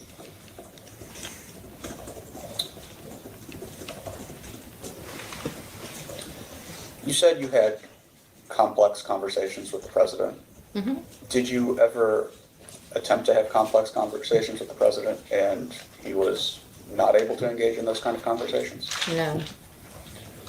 Throughout your entire time in the Biden White House, did you notice Joe Biden increasingly aging in terms of his physical condition? Yes, I noticed that he was aging in terms of his physical condition. I noticed that, he shuffled more. Did it take him longer to answer simple questions? No, I did not have the experience that it took him longer to answer simple questions. Did he deliver meandering answers sometimes? I mean, every politician I know has delivered meandering answers sometimes. I started my career working for Bill Clinton. Point taken. But as you worked 4 years in the White House, roughly, right? 3.5 years, yes. 3.5 years in the White Almost 4 House. years, yes. Did the rate at which President Biden would deliver meandering answers increase? Not in my experience. I mean, he told a lot of stories in the first year, in my experience, and he told a lot of stories towards the end of his administration. I mean, if there was a few more stories, I couldn't really ascertain, but it wasn't my experience that he told, he was far more meandering, towards the end of the administration than the beginning. But as you were, course of your day-to-day, talking with people around you in the White House, in EEOB, Mm-hmm. did you ever get the impression that people were talking about Joe Biden becoming more meandering in his answers, for example? I mean, I didn't have conversations with people who thought he was. I didn't have any conversations with people who thought he was getting more meandering. I mean, my experience was that, he could tell a story that, was relevant to the discourse that we were having, and could, sharply recall instances when he was a city council member.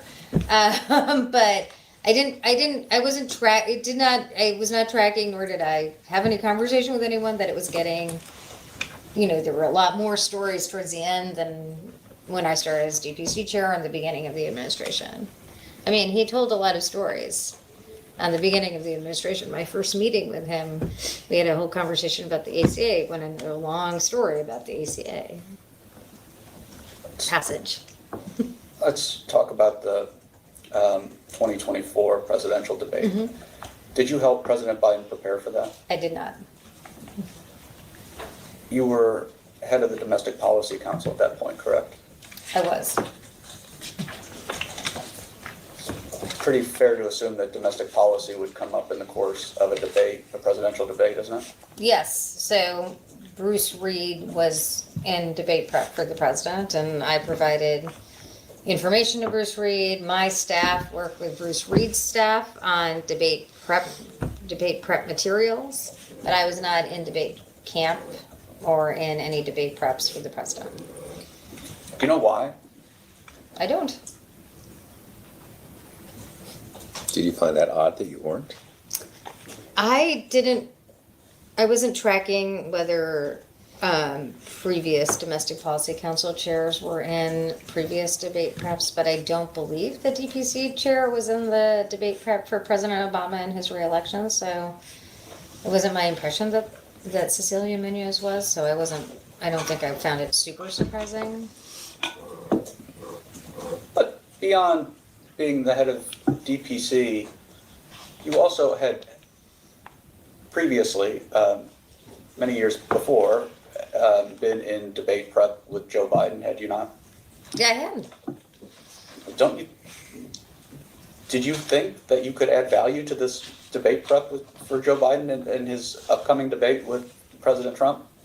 I mean, my experience is a lot of people are trying to get into things, and that was just not my MO. So people knew my skills. I talked to Bruce Reed about, he was putting materials together. My team gave him materials. Did Bruce Reed communicate with you ever during? I think it was a week that President Biden was preparing for this debate with President Trump. Is that your understanding? Yes, it was. Did Bruce? I mean, I think they had prep sessions, but it was my impression that there were some prep sessions before the week, but the intense debate preparation was in the week before. And did Bruce Reed during that week ever call you? He did. What'd you guys talk about? Childcare.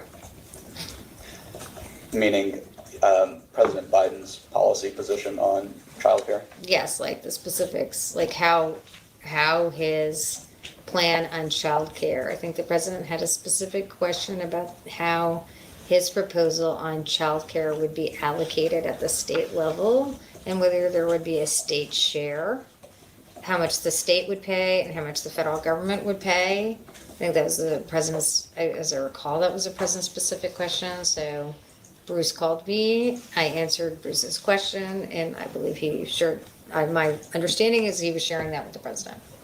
Did you ever ask Mr. Reed how debate prep was going? I don't think I directly asked Bruce, but in one of the 8:45 meetings or 8:40 meetings, Jeff Zients, who's chief of staff, sort of had Steve and Bruce on the call, and I believe one of them said it was going well or fine. Did you ever hear from anybody else who was helping prepare the president for his debate about how it was going? In debate camp or debate prep? Yeah. No. I'm sorry. I think I was at a social event with Ron Klain about a month before. Now, I don't know if debate prep had started. And he was like, this is a big job. He didn't say it was going badly. He didn't say it was going well. He said it was a big job. But I don't know if they'd started the preps, honestly, if that had, at that point, or it was just sort of broad. But to err on the side of caution here, Al, that's my... How did you understand Mr. Klain to mean that it's a big job? I really took it as it was like, the president hadn't had to debate in 4 years. But he had been president for 3.5, so he should have a pretty good grasp of these topics at this point. I didn't think it was I did not take that the president didn't have a grasp of the topics. I took it more like he hadn't had to parry in a while. Where did you watch the debate? I did not physically watch the debate. I was on a car ride to New York City, so I listened to the debate on the radio off and on, and I searched Twitter. While you were driving? No, I was the passenger myself. Good question. Good question. Excellent question. My husband was driving, so my husband and I were traveling to New York. I had a long weekend in New York, and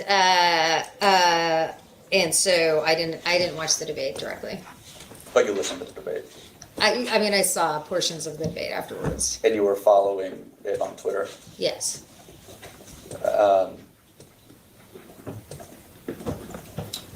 What were your impressions from Twitter about how the president was performing during the debate? I mean, my impression was that he was performing very poorly in the debate. Did you have any phone calls during that car ride with anybody about the debate? I believe no, I don't think I called anyone. I might have had a text exchange with Evan Ryan, who told me it was getting better during the course of the debate. Who was Evan Ryan? She's a cabinet secretary. Are you friends with Evan Ryan? I mean, we're friendly. She's the one married to Secretary Blinken. Mm-hmm. You have since seen clips of President Biden's performance at the debate. Yes. Do you agree with the assessment that he did not have a very good debate? He seemed to perform very poorly.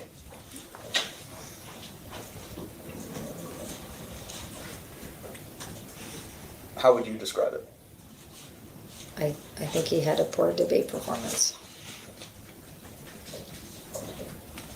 I mean, I've never watched the full debate, but of the clips I saw, I appreciate, I understood how people saw that. Some of the critiques focused on his ability, the president's ability to focus and deliver a message. Do you agree with that? Based on what you've seen. Yeah, I mean, I don't think he performed well, as I said, in the debate. Some of the critiques are focused on President Biden's appearance and pretty apparent aging.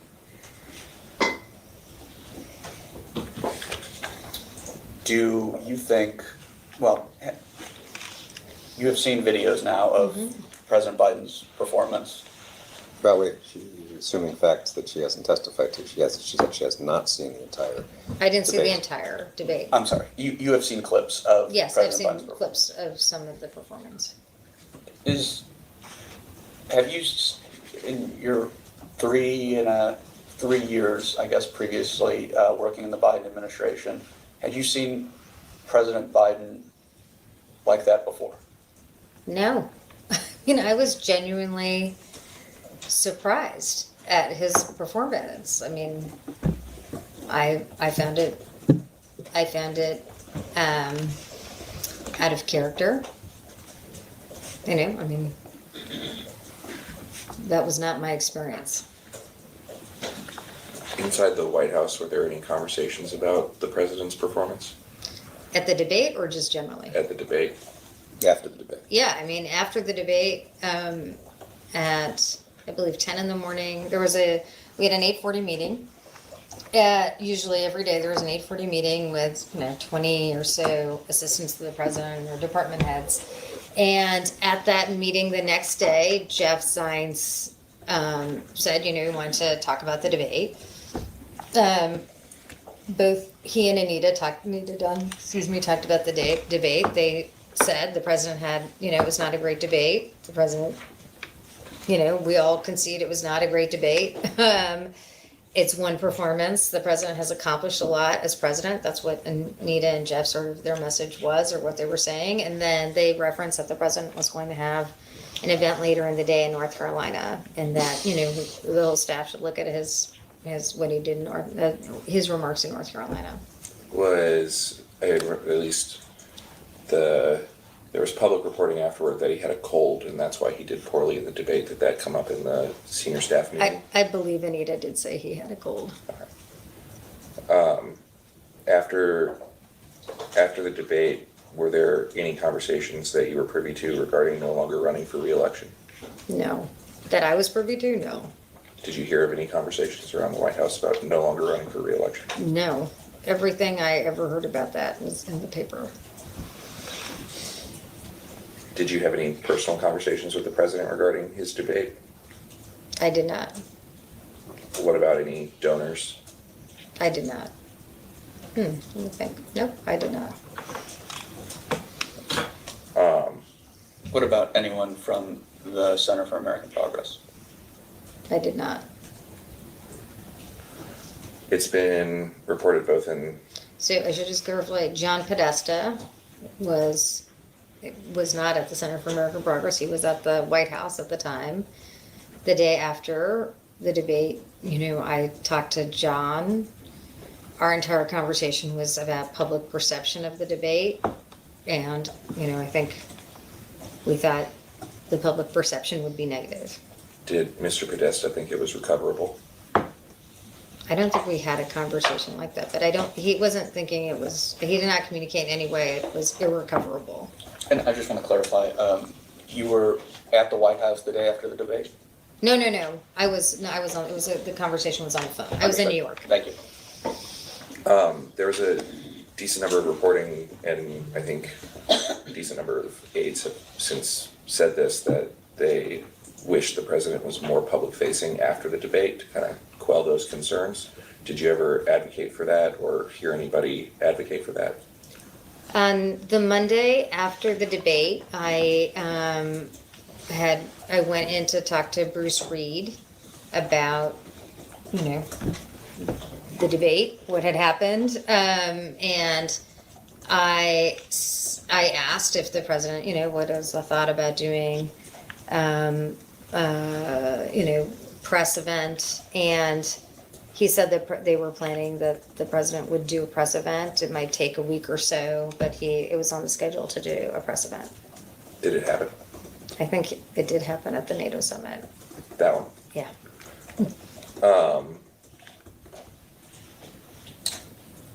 Immediately after the debate, the president and his family went to Camp David for a photo shoot, I believe, with Vogue. Do you recall that? Probably, yes, broadly happened. I think it happened like Sunday or Monday. He went to camp on Saturday night, I believe, so. Do you recall any conversations about canceling the photo shoot with Vogue? No, I don't recall any conversations. I mean, I was domestic policy chair at the time, so. You just never know Yeah. what you hear in the hallways. Yeah, you know? sure. I wasn't involved in any conversations like that. And then it's skipping ahead a little bit, but while it's in my mind, do you recall any conversations post-debate prior to withdrawal about not running for re-election? About whether the president would withdraw? I mean, like, With Nancy- people in the White House or with? What do you mean? We'll start with people in the White House. Were there any conversations? You said I asked specifically the senior staff meeting immediately after the debate if there were conversations about not running for re-election. Do you recall any conversations about not running for re-election between the debate and the president's eventual decision? I mean, there were no formal conversations I was part of about the president not running. I remember when Nancy Pelosi did her interview on Morning Joe, I definitely, I said something to someone in my office, and I don't recall who.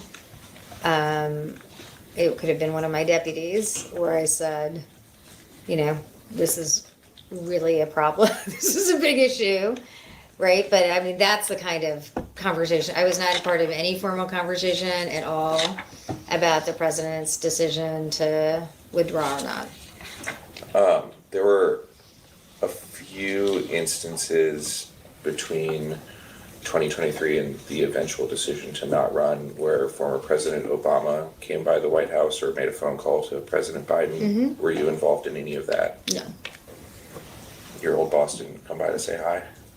I saw President Obama, I believe it was when I was staff secretary. There was an ACA event, and I saw him in the hallway, and he gave me a very nice hug.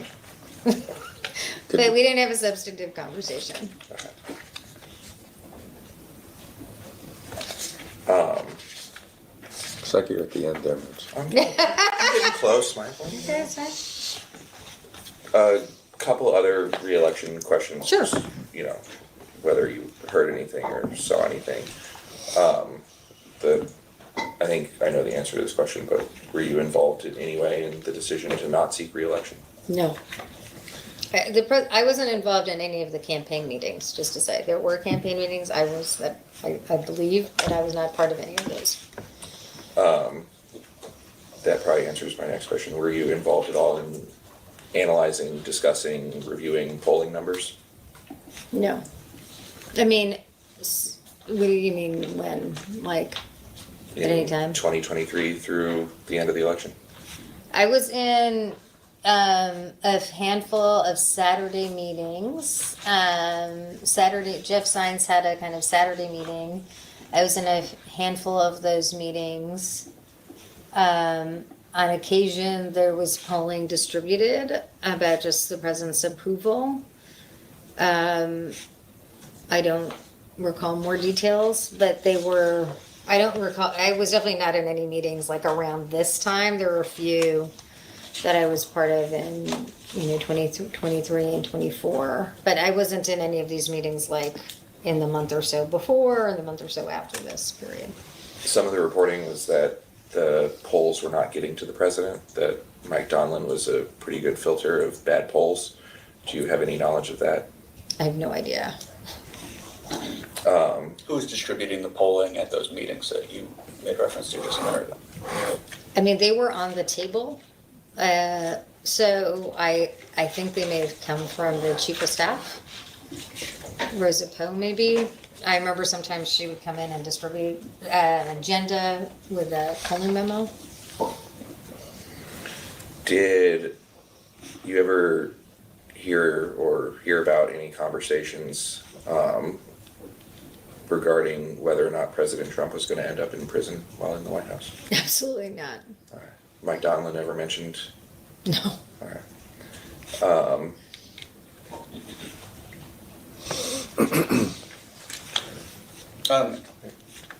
After the debate,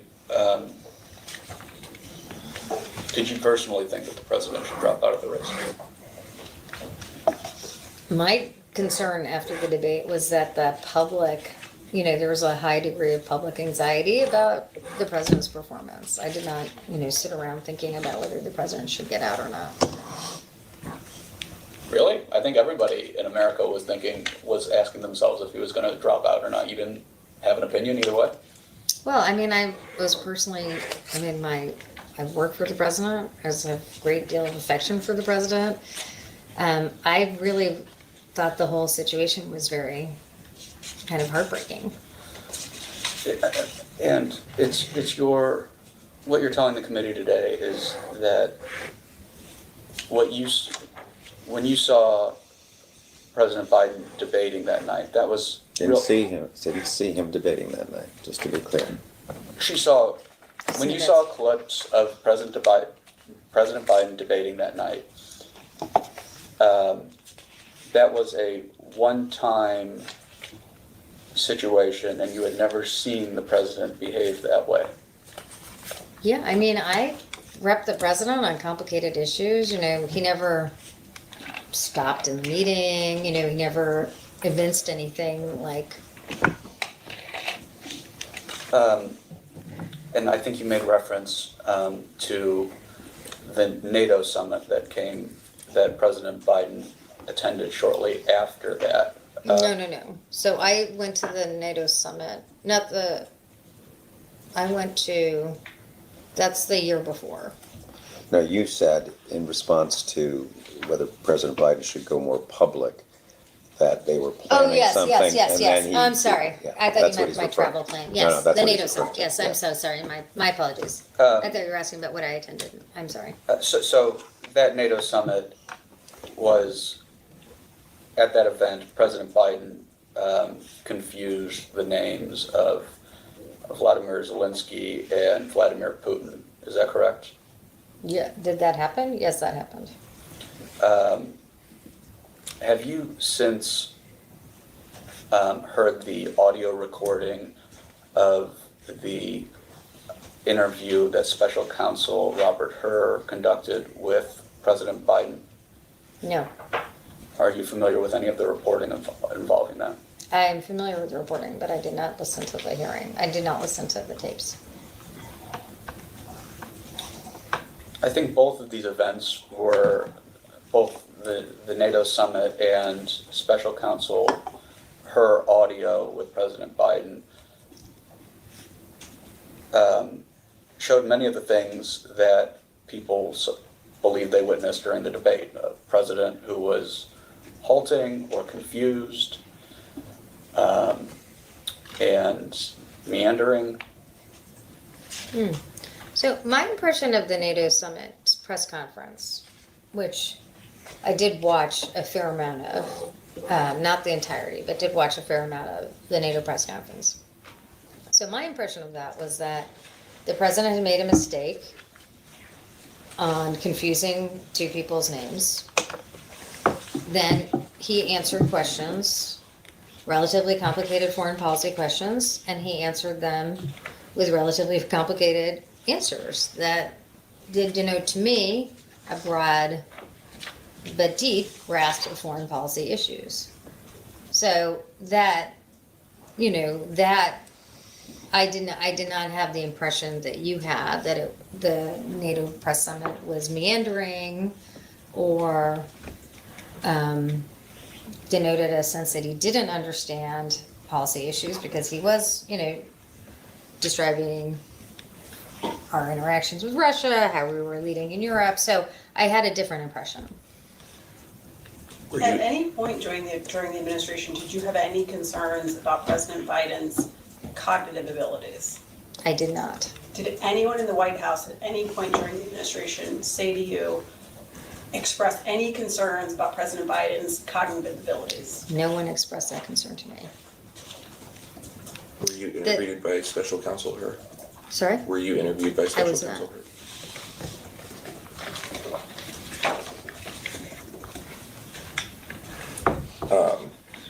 Were you ever involved in the review or presentation of President Biden's annual physical? No. Do you know who was? Outside of Dr. O'Connor? I think just all I know is from what I read about this after the debate, which is that Dr. O'Connor's involvement. And I knew, those documents went out, The letters after the letters after the effect. Do you know if they go through the chief of staff's office or press secretary's office prior to release? I don't know. Would that I think it went through obviously the press secretary put it out, but I don't know the whole process. would that have been a letter that you would have seen as staff secretary? I did not see it as staff secretary.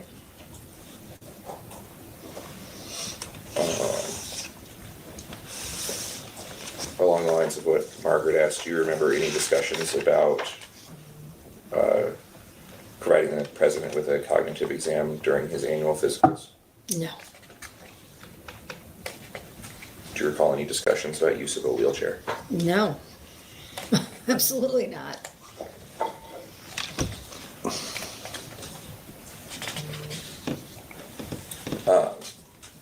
After the debate, there was a large meeting of Democratic governors at the White House. Did you attend that meeting? I did not.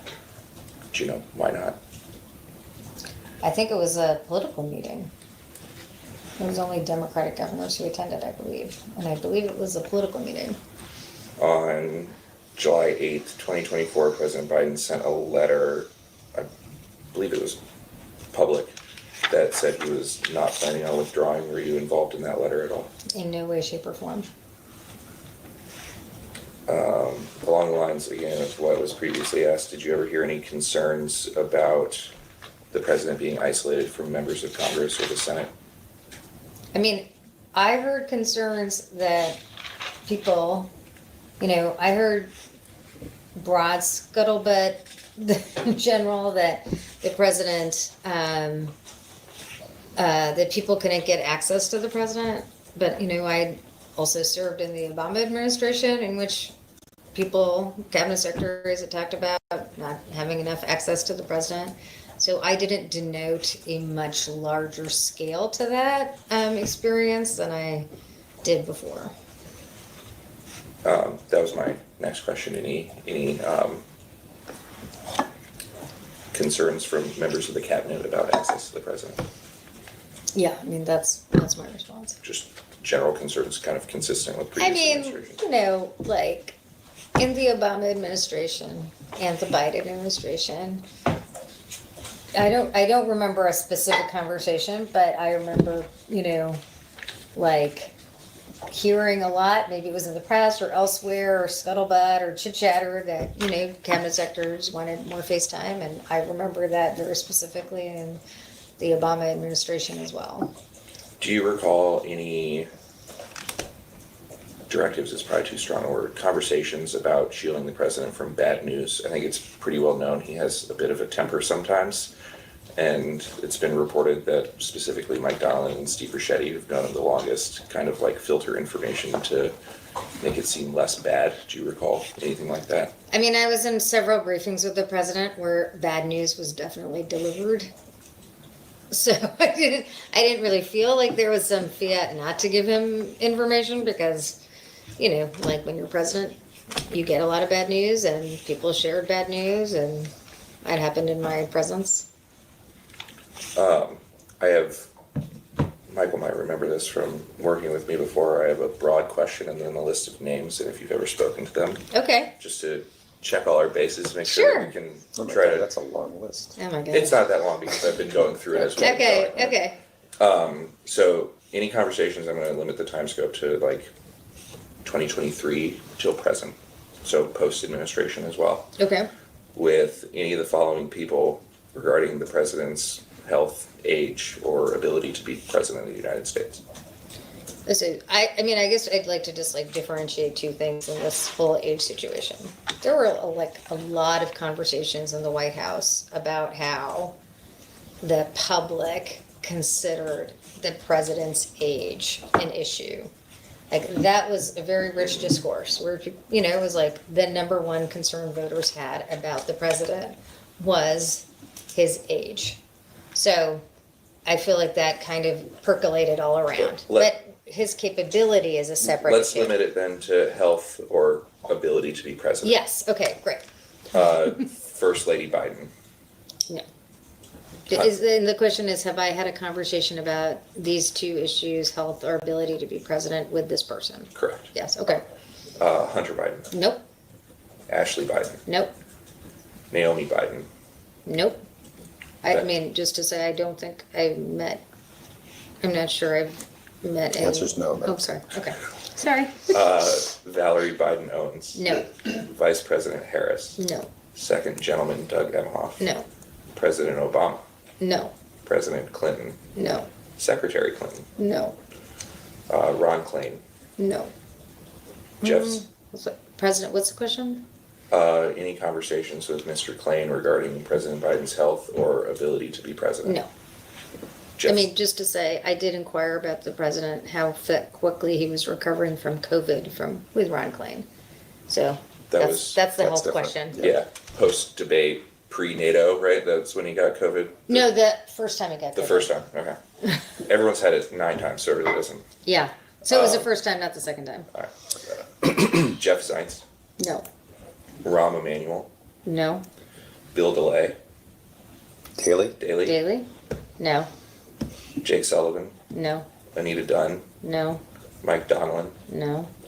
We already went through, it was no to read and one conversation with Ricchetti in the last 2 months or so where he was upset at the book. Yes. Okay, But not specifically about Biden's ability or. that's what the Yeah. book is about. No, so he was upset that, I just want to be super clear about this. His concern was that the book was inaccurately describing the president's capabilities.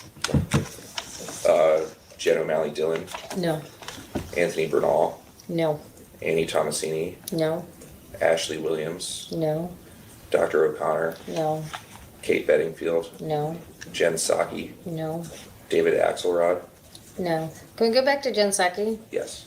Jen Psaki and I had a conversation after the president, this was I think in 2022, after one of the president's medical. Question was limited to 23 and Oh, 24. sorry, but it was not really. Like regarding the physical. Or, Yeah, it was just regarding the physical, so it's regarding his health. Karine Jean-Pierre, No, Nancy Pelosi, no, Chuck Schumer, no, Hakeem Jeffries, no, any other senator, No, Any other member of the House? no, And any member of the cabinet? no. And all of that just to preclude any further debate is to the best of your recollection, correct? Yes, it's the best of my recollection. Yeah, no, not on that. Two kind of like housekeeping questions, and I think Jake scribbled them down. Again, this is on his capability and like health ability. Yes. Right, okay. What were the common modes of communication in the White House while you were there? Email and telephone? Any text? No, we did not have text capability on our phones. Or I didn't, On your government issue? on my government issued phones. It's been reported that some of the press shop used Signal. Any use of Signal? I'd never used Signal with anyone for government work. And then, famous last words, my last question. Have you discussed this interview today with anyone other than your counsel? My husband, my mother, my children. No one other than that? I think. Oh, yes, so, like several weeks ago, I had a conversation, like a 15-minute conversation with Ron Klain, and in the course of that conversation, so I think it was June 9th, we ascertained this morning, in the course of that conversation, I said how happy I was to testify. I think I noted that I worked for Secretary Clinton for a long time and never had to testify in front of anyone, and that I was going to testify here,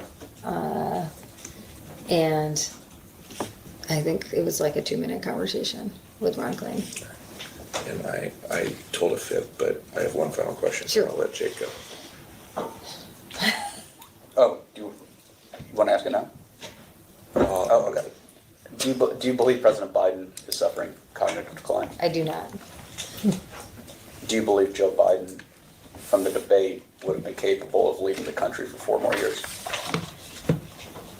I mean, my experience with him after the debate was that he was handling decisions, he was in command, we had good back and forth on issues.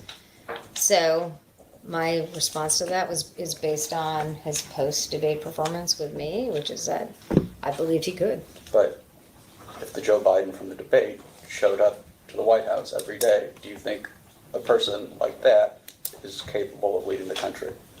But that just wasn't my experience. I saw the president often after the debate. So it's hard for me. I have an experience, not a hypothetical experience. I have an experience, and I have to go off that experience. I don't think that really answers my question, though. No, I think it does. I think it does. Okay. I mean, I think it's a hypothetical. I'm gonna ask one final question, and I wanna make sure that I get your resume right before I ask it. 3 presidential campaigns? And 3 White Houses? Yes, And the office of a senator? yes, And the office of the First Lady? yes. Well, I will say, I worked in the Obama White House. I technically worked at HHS, but I was on the President's Office of Health Reform, so I worked in the White And House then office, detailed to HHS, is that? basically. Yeah. Or really at HHS, detailed to the White House. And then at CAP for on and off in there and CEO? Yes, At CAP, do you work on campaigns? no, You I don't- do not work on campaigns. You don't donate money to any PACs, you don't have your own PAC? We don't have a PAC. Okay. We do not donate to campaigns. But fair to say, for the last 30 years, heavily involved in presidential politics? I mean, I feel sadly about how much you're aging me. You don't look it. Okay. You don't look it. But that's fair. Perhaps 24 years. 24 years heavily involved in presidential politics? Yeah, I've been involved in many a presidential campaign. Are you an expert in presidential politics? I mean, who is in these days? I mean, 24 years of experience might put you there. That's a rhetorical question. Go ahead. Yes. Should President Biden have run for re-election again? I mean, I can only tell you from my experience, which is the president really overperformed when it came to legislation. He passed major pieces of legislation. He handled really complicated issues like Medicare price negotiation, something that many advocates have asked for decades. He handled, it's not like just he handled, he, was in charge of negotiations and processes. In my time, I saw that, I witnessed that. So that, I can only tell you what my experience is, and from that experience, I saw a president who was in command. That was an answer to a question, but not mine. Should the president What have is the run for question again? should the president have run for re-election again? It's more of a political question and your Yeah, expertise question. It is, but it's not really within the scope of. It absolutely is, whether or not he was. Where is it? Well, the question actually, if you're asking me if he was capable of running for re-election, the answer is yes. If you're asking me a political question, I mean, I've given you my answer. Leave it to historians, and he did a good job as president. I mean, he was very capable, he was capable in command when I was briefing him and working with him. Okay. I even go off the record.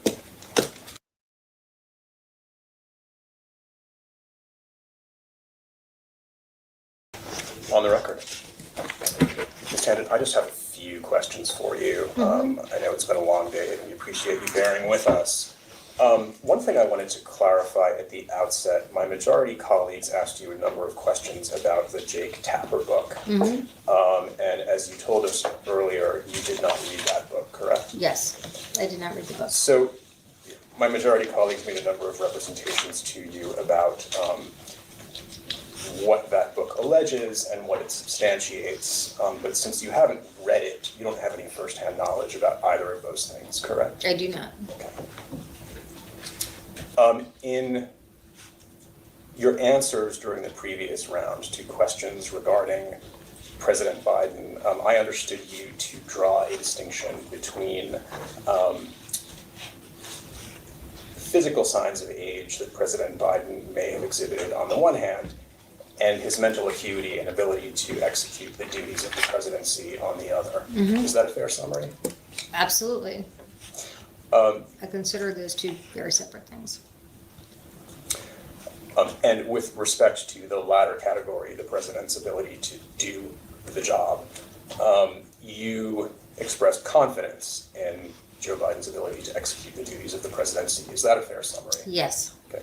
And the president's performance in the 2024 presidential debate did not change your view, is that right? Yes.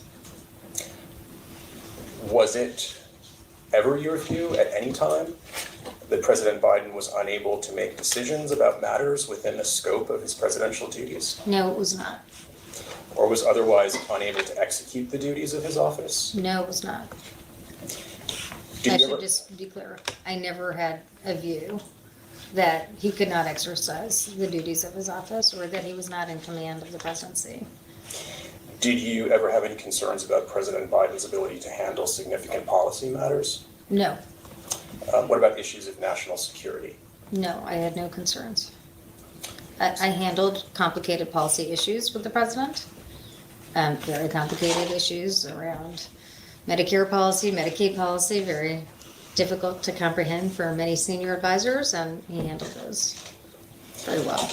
So to sum all of this up, you have no knowledge that Joe Biden was at any point in time unable to execute the duties of his office as president. Is that right? That is correct.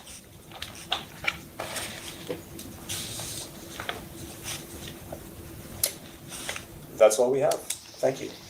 Thank you. Good luck, sir.